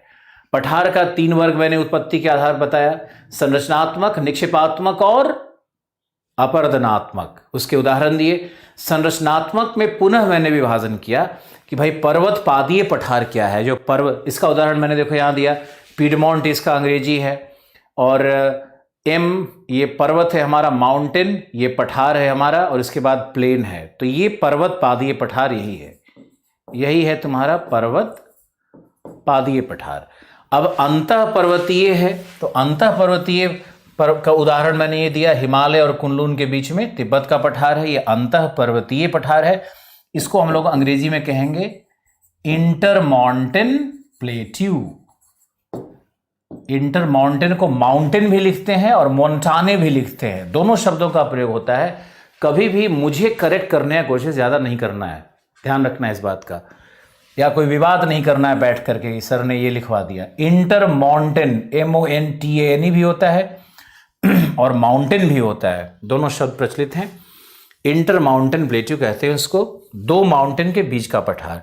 फिर मैंने कहा ज्वालामुखी निक्षेप से जो मैग्मा और लावा के निक्षेप से बनता है उसको दक्कन का पठार उसका उदाहरण है। और दूसरा उदाहरण मैंने पराना बताया, जो पराना पैटागोनिया का जो उत्तरी भाग है उसमें पराना का पठार मिलता है। वो पराना का पठार है, वहाँ बैसाल्ट का जमाव है। ईरान के पठार पे भी बैसाल्ट का जमाव है। ऐसे ही आइसलैंड में एंट्रिम प्लेट्यू है। आइसलैंड में नॉर्दर्न आयरलैंड में, आइसलैंड में नहीं, नॉर्दर्न आयरलैंड है ना, उत्तरी आयरलैंड, वहाँ पर एंट्रिम का पठार है। वह भी बैसाल्ट के जमाव से ही बना हुआ पठार है। वह भी ज्वालामुखी पठार का उदाहरण है। तो आपको बहुत सारे उदाहरण मिलेंगे पूरे विश्व के मैप करने के दौरान।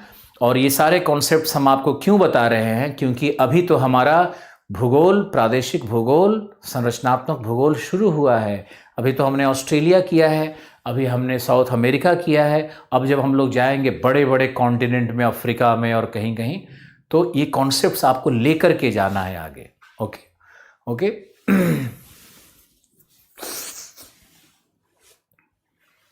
तो ये पर्वतों की संरचना। अब हम देखते हैं कि हमारे पास ये पेजेस हैं सारे लिखे हुए। मैंने आपको अब यहाँ देखो, आप वापस इस पे आओ। तो पैटागोनिया के पठार पर हमने आपको लिखवाया कि यह वृष्टि छाया से बनता है, प्रभाव से बनता है। तथा दीक्षा ग्रुप इसलिए नहीं बन सकता है व्हाट्सएप पे, क्योंकि व्हाट्सएप की एक सीमा होती है 200-250 लोगों की, और हमारे बच्चों की संख्या बहुत अधिक है। व्हाट्सएप नहीं बन सकता है। इसलिए आप, अपर्दन का अर्थ है कटना, छटना।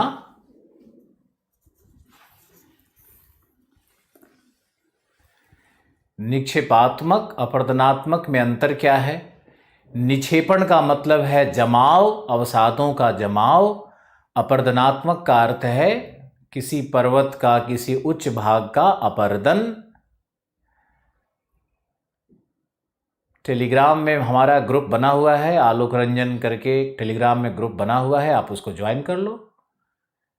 हम उस पर कुछ आएंगे, कुछ बोलेंगे।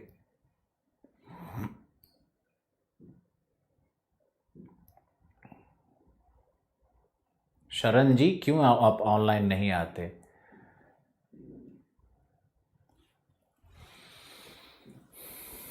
टेलीग्राम तो बना हुआ है, हमारा ग्रुप बना हुआ है। आप सर्च करोगे टेलीग्राम में आलोक रंजन करके तो आपको मिल जाएगा। आप उस ग्रुप को ज्वाइन करो।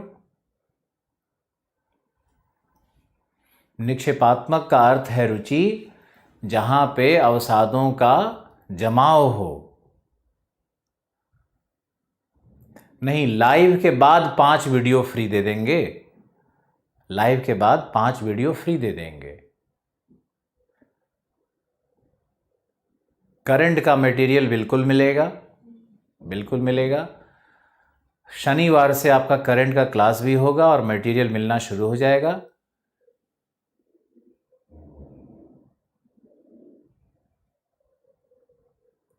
हमारे नाम से बहुत ग्रुप है, तो जो आलोक रंजन IAS दिग्मनी एजुकेशन करके होगा, उसमें आप आइए। आलोक रंजन IAS दिग्मनी।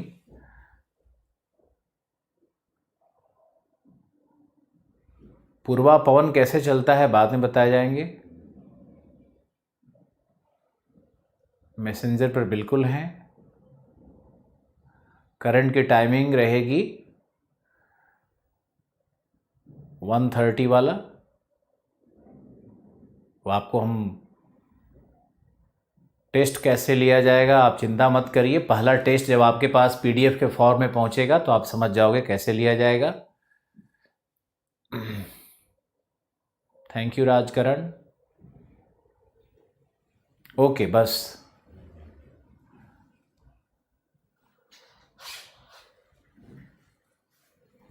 शिल्पी आप पढ़ते रहो। फर्स्ट अटेम्प्ट में कैसे होगा वो तो आपके मेहनत पर निर्भर करेगा। ओके, चलो हम लोग यहाँ देखते हैं। पैटागोनिया पे लिखो, पैटागोनिया पे आगे लिखो, लिखो लिखो पैटागोनिया का उत्तरी भाग, पैटागोनिया का उत्तरी भाग बैसाल्ट के लावा से निर्मित है।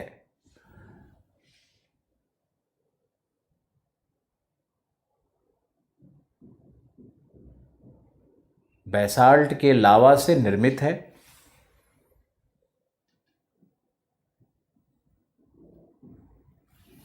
जिससे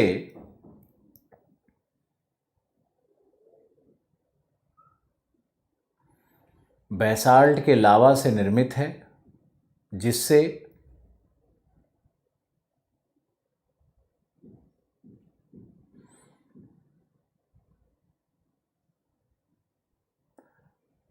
यहां काली मृदा का विकास हुआ है। यहां काली मृदा का विकास हुआ है। काली मृदा का विकास हुआ है तथा यहां घास के मैदान मिलते हैं।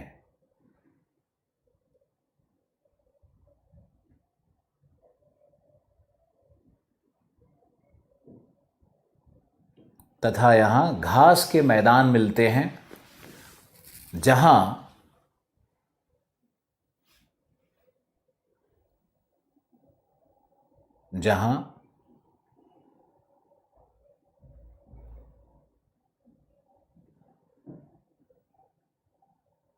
भेड़ पालन एवं लामा जहां भेड़ पालन एवं लामा नामक पशु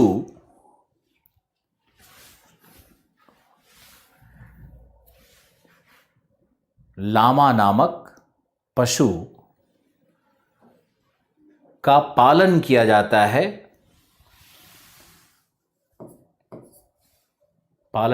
है। ये भारवाहक पशु होते हैं। भारवाहक पशु होते हैं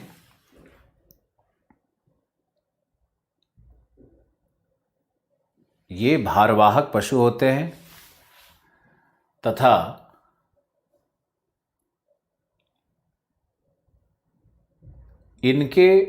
इनका पालन या जो गरेड़ियां हैं जो इनका पालन करते हैं लामा का, उनको गौचोज कहते हैं। GAUCHOS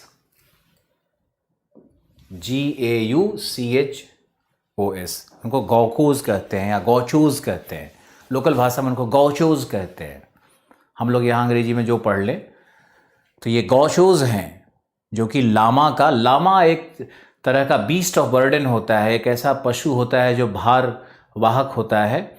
और लामा मतलब एक तरह से छोटा ऊंट की तरह है। मरुभूमि में रहता है तो ऊंट की तरह उसका बहुत सारा लक्षण है। तो ये छोटे साइज का होता है लामा। इस तरह के प्रश्न पूछे जा सकते हैं लामा के विषय में। तो यह है हमारा लामा और भारवाहक पशु गौकोज। अब लिखो, पैटागोनिया के मरुभूमि पर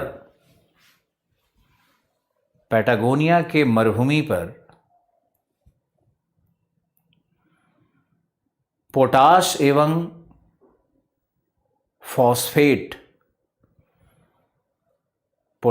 एवं फॉस्फेट खनिज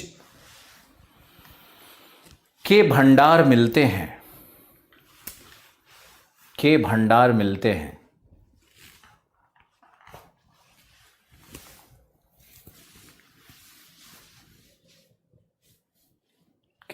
मिलते हैं। अतः पैटागोनिया आर्थिक दृष्टिकोण से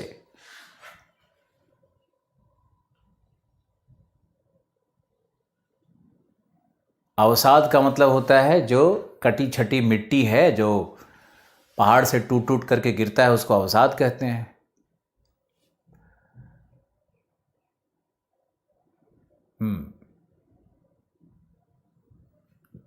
मतलब पैटागोनिया का एक आर्थिक महत्व है, उस पर हमने आपसे बात की। तो पैटागोनिया पे एक आप छोटा सा प्रश्न तैयार कर सकते हो, छोटा सा प्रश्न लिख सकते हो। अब आप लिखो आगे।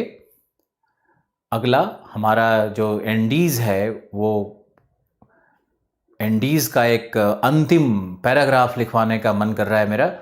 आपने एंडीज़ को 3 भागों में बांटा और तीसरे भाग में हमने पैटागोनिया को भी ले लिया था।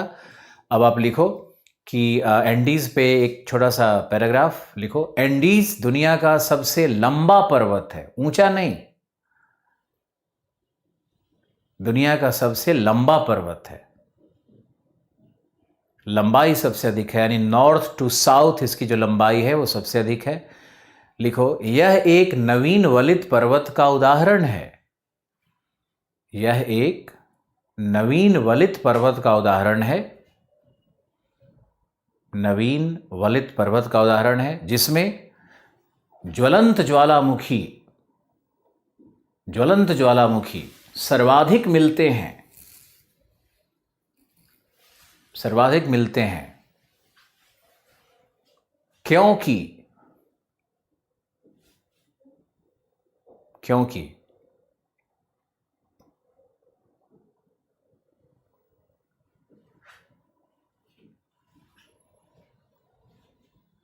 नाजका का प्लेट, कोई घबराना नहीं है, बस लिखना है नाजका, नाजका का प्लेट इस नाजका का प्लेट दक्षिण अमेरिकी प्लेट के नीचे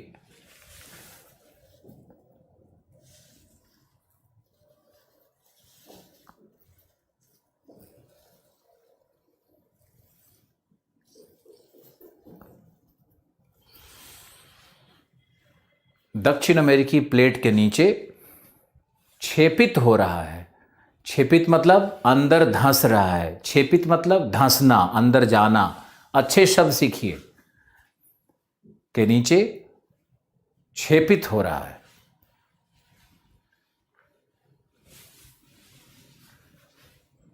आगे लिखो, के नीचे छेपित हो रहा है,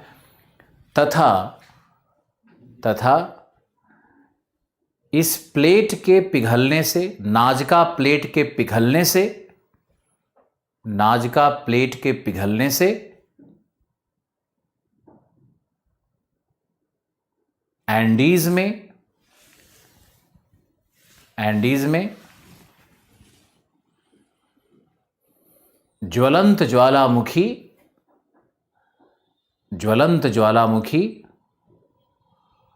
उत्पन्न होते हैं, ज्वलंत ज्वालामुखी उत्पन्न होते हैं। ज्वलंत ज्वालामुखी क्यों है, इसका कारण है प्लेट टेक्टोनिक थ्योरी, जो आपने अभी नहीं पढ़ा है। और बिल्कुल मत सोचना कि मैं नहीं समझ पा रहा हूँ, कोई नहीं समझ पाएगा अभी। बस मैंने लिखवा दिया कि जो नाजका प्लेट है, ये जो यहाँ पर ये है ना, ये चिली बेसिन जो दिख रहा है, यहाँ पर नाजका प्लेट है, ये साउथ अमेरिका के नीचे प्रवेश कर रहा है। यहाँ देखो, ये ब्लू कलर में ट्रेंच दिखा रहा है, यही ट्रेंच है, इसी में प्रवेश करता है। ये पेरू और चिली का ट्रेंच है। तो ट्रेंच में ही नाजका प्लेट अंदर प्रवेश कर रहा है, और जब प्लेट अंदर जाता है तो प्लेट अंदर जाके पिघल जाएगा, और पिघल करके मैग्मा निकलता है दूसरी तरफ से, तो ज्वालामुखी की उत्पत्ति होती है। बस आज इतना ही हम करवाएंगे आपको ज्वालामुखी के विषय में, आज नहीं। तो ये हमने आपको बताया एंडीज़ के विषय में कुछ विशेष बातें। और आप लिखो, एक इसमें और लिखो, उस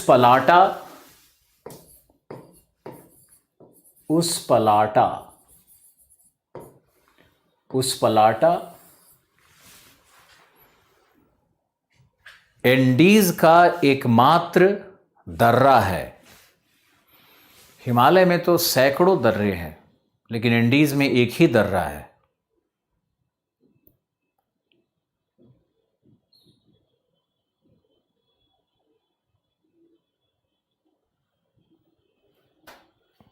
कोई बात नहीं है Satya, Rahul, Mayank, thank you.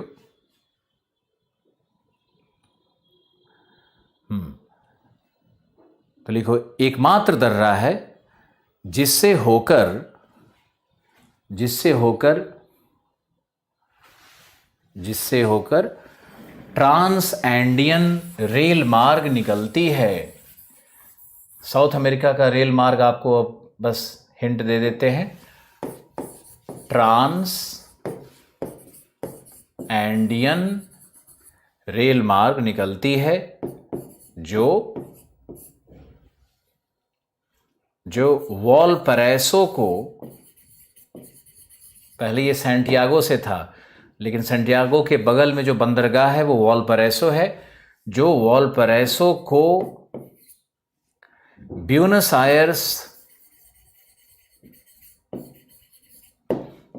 Aires से जोड़ती है। वॉलपरैसो को, ब्यूनस आयर्स किसकी राजधानी है? अर्जेंटीना की।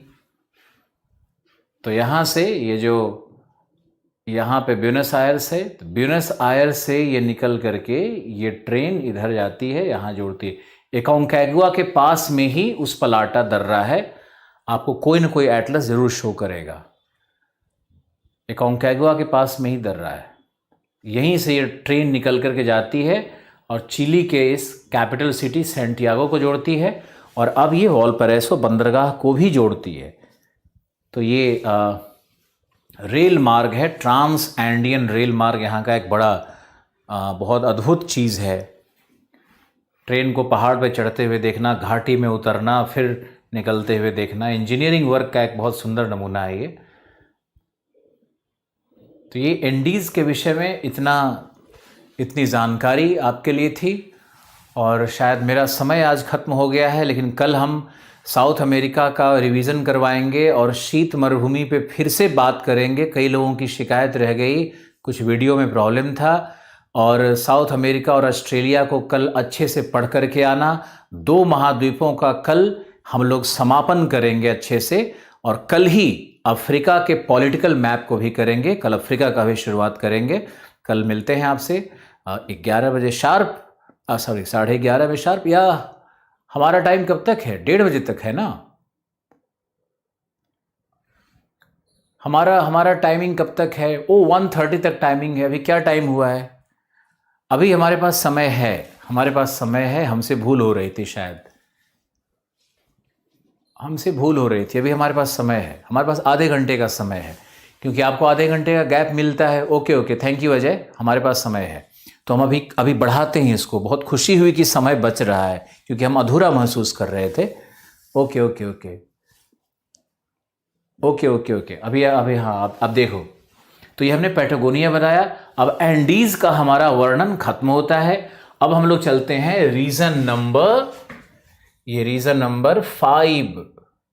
ये रीजन नंबर 1 2 3 5 तो हमारा एंडीज था।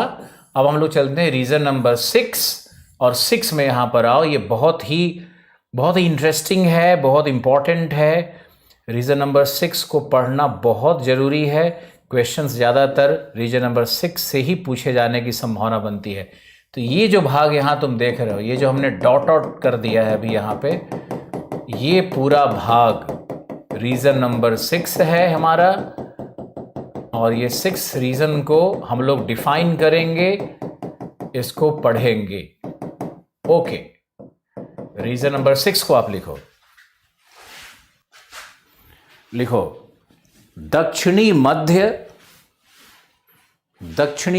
निम्न भूमि।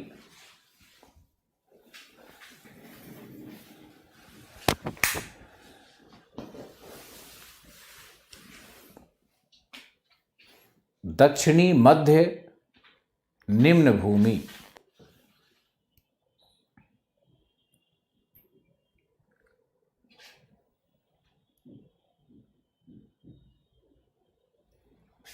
ओके, इसमें लिखो इसके पुनः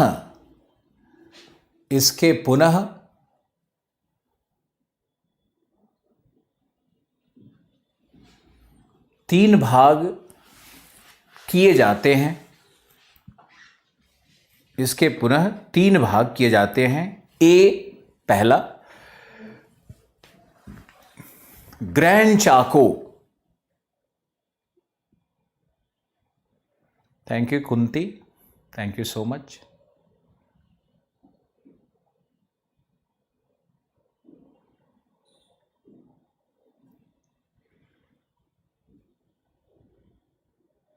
ग्रैंड चाको।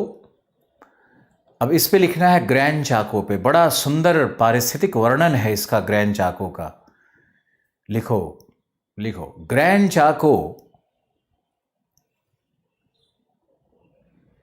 एक निम्न दलदली भूमि है, मार्शी लैंड है। ग्रैंड चाको एक निम्न दलदली भूमि है जहां सघन वन प्राप्त थे, हैं नहीं थे, जहां सघन वन प्राप्त थे, यहां मुख्य वृक्ष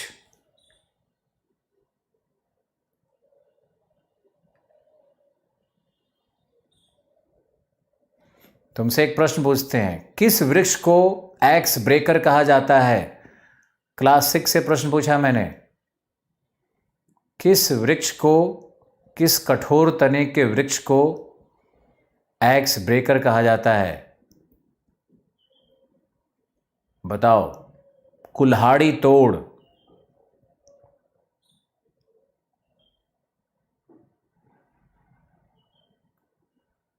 किसी का उत्तर नहीं आ रहा है। ये ग्रैंड चाको में ही मिलता है और मैंने शायद कल नाम भी लिया था। मैंने एक बालसा वृक्ष बताया था मोंटाना फॉरेस्ट में, जो कि सॉफ्टवुड है। सॉफ्टवुड नहीं है, हार्डवुड है, लेकिन बहुत सॉफ्ट है।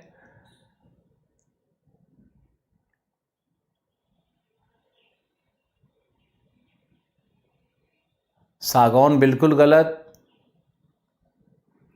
बिल्कुल गलत। यानी खैर बिल्कुल गलत, ओक बिल्कुल गलत। यानी आप लोग कहीं न कहीं एनसीईआरटी नहीं पढ़ रहे हो, मुझे पता चल गया। एक्स ब्रेकर किसको कहते हैं? बाप रे, एक लिख रहा है प्रशांत मैंग्रोव, बिल्कुल गलत। बालसा तो सॉफ्टवुड है, बालसा क्यों होने लगा? क्यू ब्राको को कहते हैं, कोई नहीं लिख पा रहा है। क्यू ब्राको को एक्स ब्रेकर कहते हैं। हाँ, एक उत्तर आया है, बिल्कुल। कमल का उत्तर आया क्यू ब्राको, अर्चना का भी उत्तर आया है क्यू ब्राको, बिल्कुल सही। आप लोग एनसीईआरटी जब नहीं पढ़ोगे, आज मैंने टेस्ट ले लिया, अब अगर आप एनसीईआरटी नहीं पढ़ोगे तो फिर कैसे होगा? अब अक्षय कमाल सब लिख रहे हो, अच्छी बात है। क्यू ब्राको को कहते हैं एक्स ब्रेकर, जो ग्रैंड चाको में ही मिलता है। क्यू ब्राको, ये क्यू ब्राको है। अब लिखो, यहां मतलब ग्रैंड चाको में क्यू ब्राको के वृक्ष मिलते हैं जो दुनिया के सबसे कठोर तने के वृक्ष होते हैं।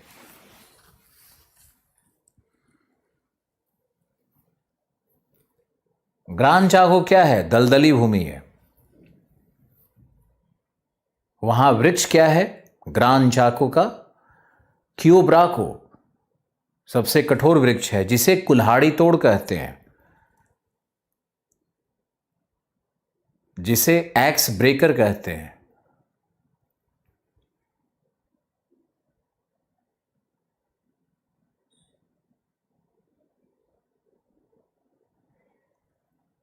जिसे कुल्हाड़ी तोड़ या एक्स ब्रेकर कहते हैं। लिखो, यह वृक्ष वर्षा वन की तरह होता है। यह वृक्ष वर्षा वन की तरह होता है, परंतु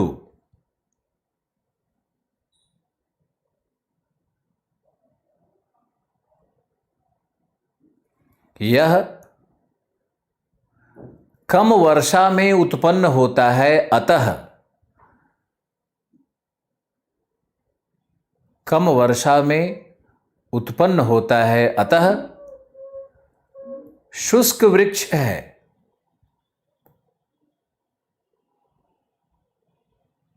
अतः शुष्क वृक्ष है।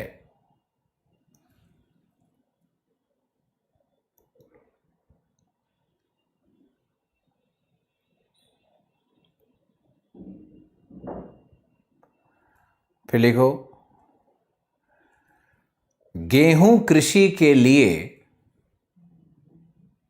गेहूं कृषि के लिए इन वृक्षों का या इस वन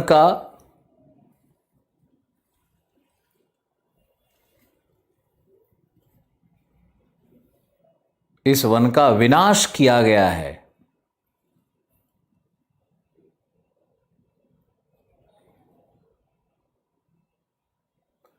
इस वन का विनाश किया गया है।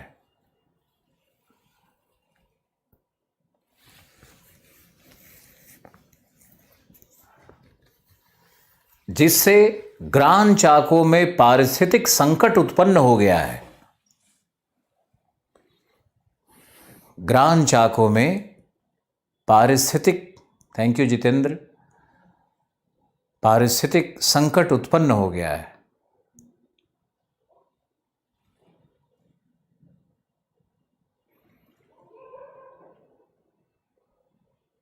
यह क्षेत्र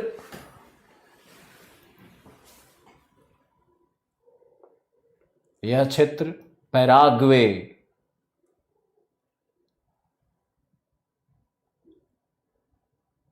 बर्मेजो,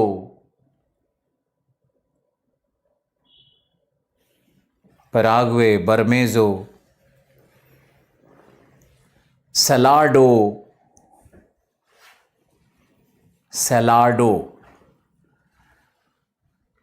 जैसी नदियों का उद्गम क्षेत्र है। जैसी नदियों का उद्गम क्षेत्र है।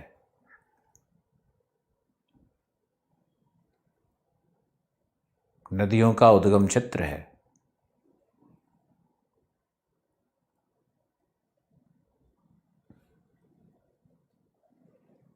तो ग्रान चाको का तहस नहस मचा हुआ है, इसलिए न्यूज में है ये ग्रान चाको।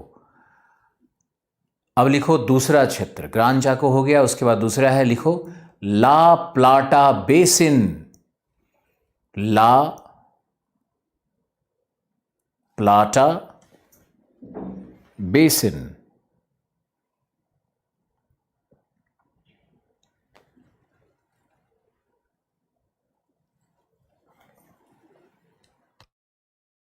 ये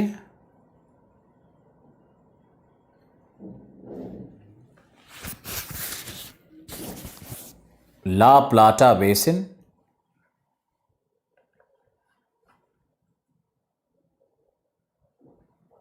बिल्कुल श्योर है दिवाकर। ला प्लाटा बेसिन में लिखो, यह निम्न भूमि प्रदेश है जिसका निर्माण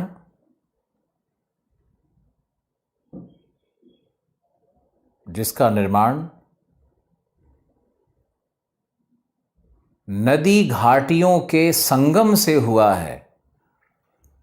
ला प्लाटा बेसिन का निर्माण नदी घाटियों के संगम से हुआ है। अतः यह दक्षिण अमेरिका का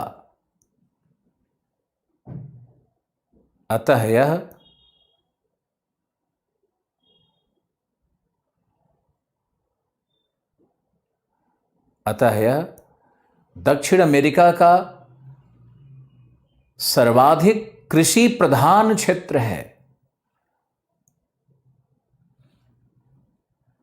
सर्वाधिक कृषि प्रधान क्षेत्र है।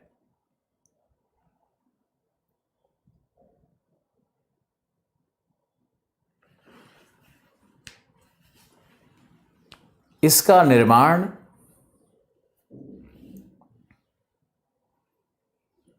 पैराग्वे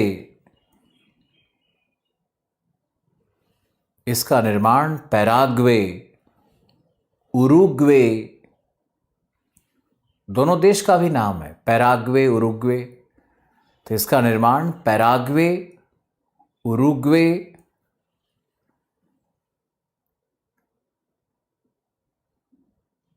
पराना, पराना यहाँ की सबसे बड़ी नदी है इस भाग की, पराना, बरमेजो, बरमेजो,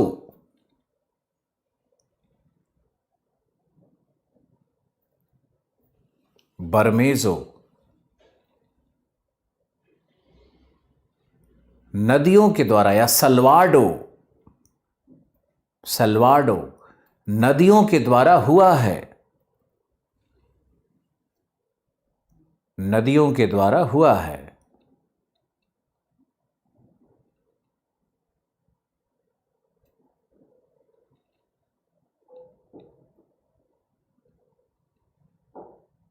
नदियों के द्वारा हुआ है। लिखो, बारमेजो नदी मकर रेखा को 3 बार काटती है। बारमेजो नदी मकर रेखा को 3 बार काटती है। आप इसको अगर देखना चाहो तो आप एटलस में देख सकते हो।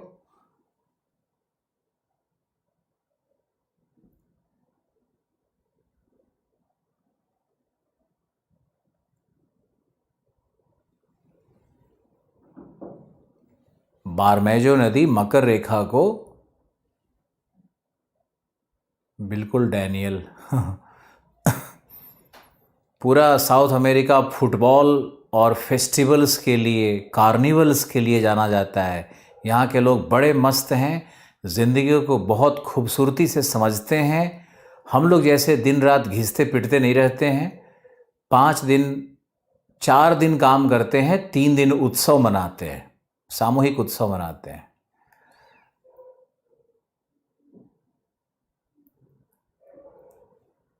दीक्षा, आप जैसे इंटेलिजेंट लोग कम हैं हमारे प्लेटफॉर्म पे, इसलिए आपके पास चॉइस है, आप नोट मत करो, आप सुनते रहो। तो बारमेजो नदी है ना, ये 3 बार काटती है। अब लिखो, ला प्लाटा में गेहूं कृषि प्रधान है। ला प्लाटा में गेहूं कृषि प्रधान है।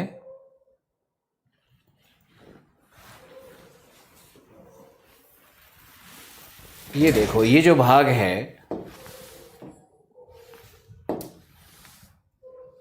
ये जो भाग है ना, ये है ग्रैंड चाको का।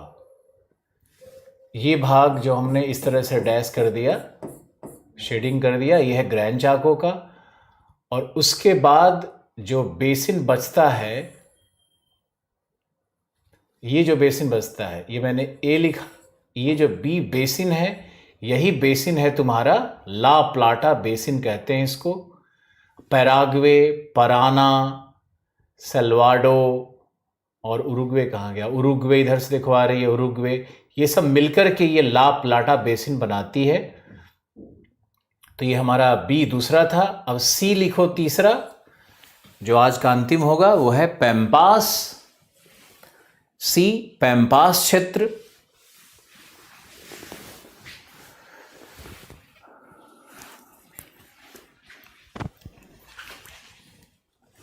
आगे से दीक्षा, आप अच्छे स्टूडेंट हो, आप उपदेश न दिया करो।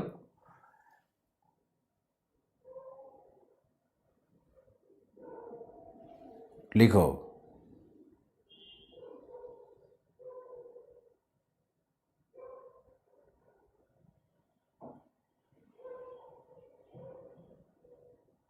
पैम्पास क्या है? लिखो, ये बहुत इंपॉर्टेंट है।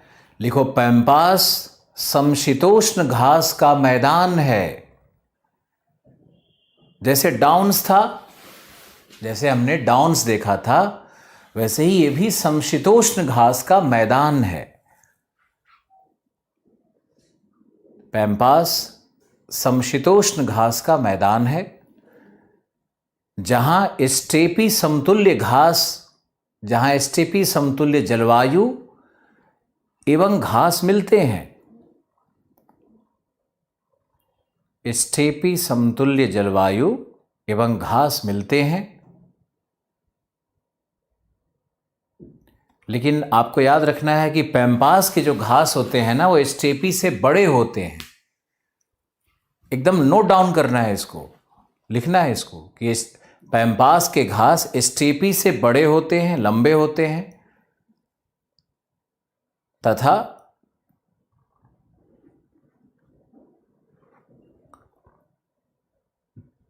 पोषित होते हैं, अधिक पोषित होते हैं।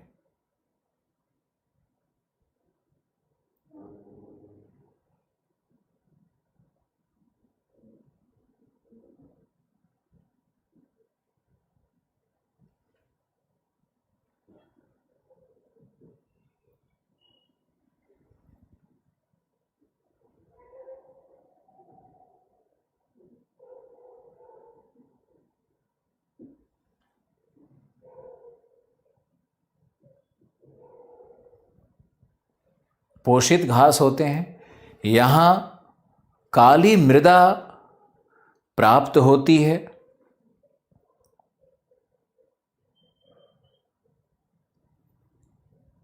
यहां काली मृदा प्राप्त होती है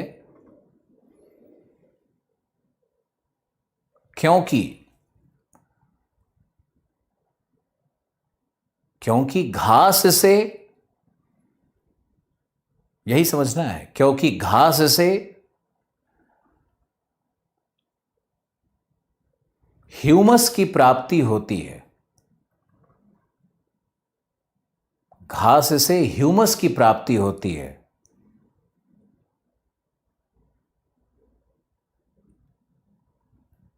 और ह्यूमस के कारण रंग क्या हो जाएगा? काला। ह्यूमस के कारण रंग काला हो जाता है।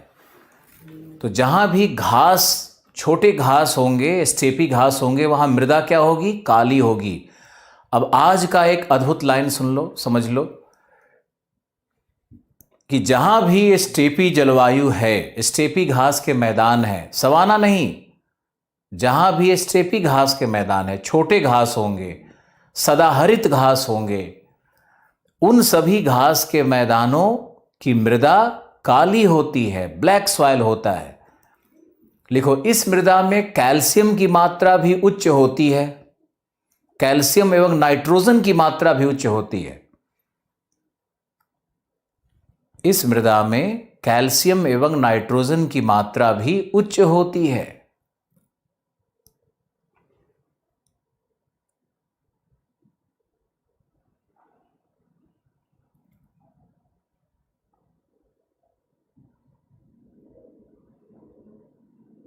नाइट्रोजन की मात्रा उच्च होती है। अतः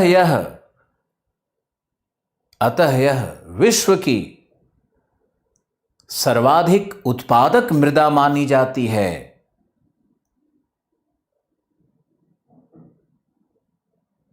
यह विश्व की सर्वाधिक उत्पादक मृदा मानी जाती है।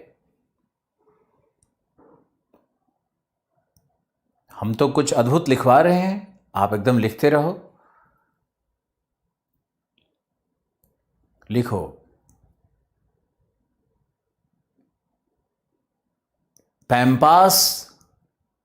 पैम्पास एवं स्टेपी जैसे घास के मैदान, पैम्पास एवं स्टेपी जैसे घास के मैदान मरुभूमि के किनारों पर होते हैं। ज्योग्राफी का एक रहस्य खुल रहा है। मरुभूमि के किनारों पर होते हैं, जहां पवन के द्वारा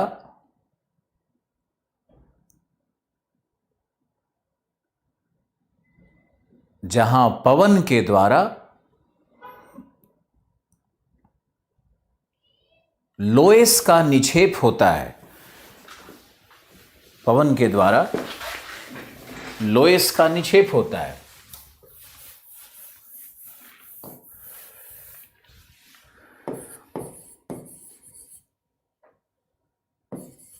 पवन के द्वारा लोएस का निक्षेप होता है। लोएस होता है मृतिका कण, मृतिका कण और सूक्ष्म बालू और मृतिका कण को मिलाकर के लोएस बनता है, जिन्हें लोएस कहते हैं।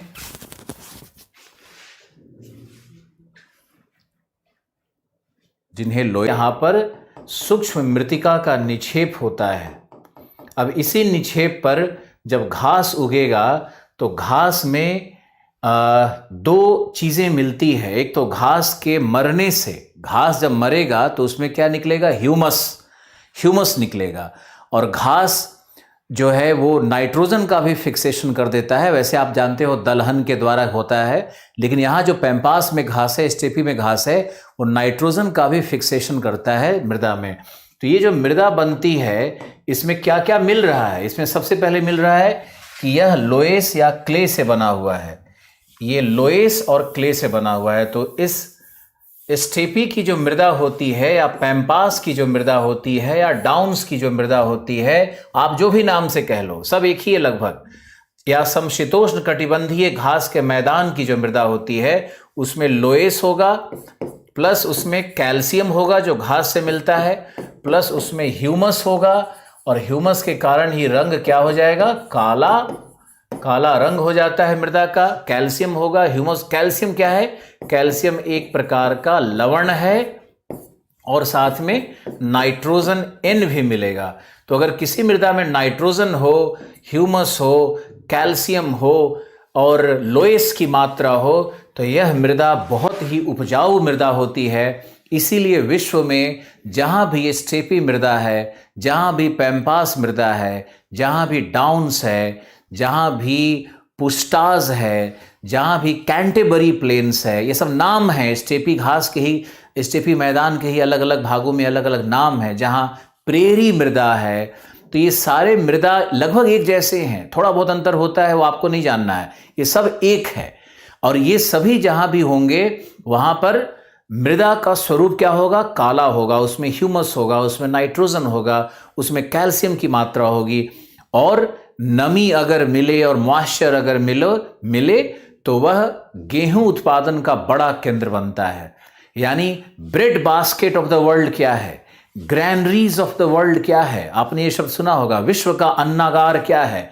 समशीतोष्ण कटिबंधीय स्टेपी जो मृदा होती है, जो स्टेपी क्षेत्र होता है, उसी को हम लोग ब्रेड बास्केट कहते हैं, उसी को हम लोग अन्नागार कहते हैं। तो अन्नागार क्यों है, ब्रेड बास्केट क्यों है, इसको समझने की भी कोशिश करनी है कि ये प्रेरी मृदा या स्टेपी मृदा या डाउन्स की मृदा या पैम्पास की मृदा सब एक है, या हंगरी का पुस्टाज हो, न्यूजीलैंड का कैंटरबरी हो, तो ये सब जो मृदा है, ये सब समशीतोष्ण कटिबंधीय घास का मैदान है। उसी का अलग अलग प्रांत में, देश में अलग अलग नाम होता है।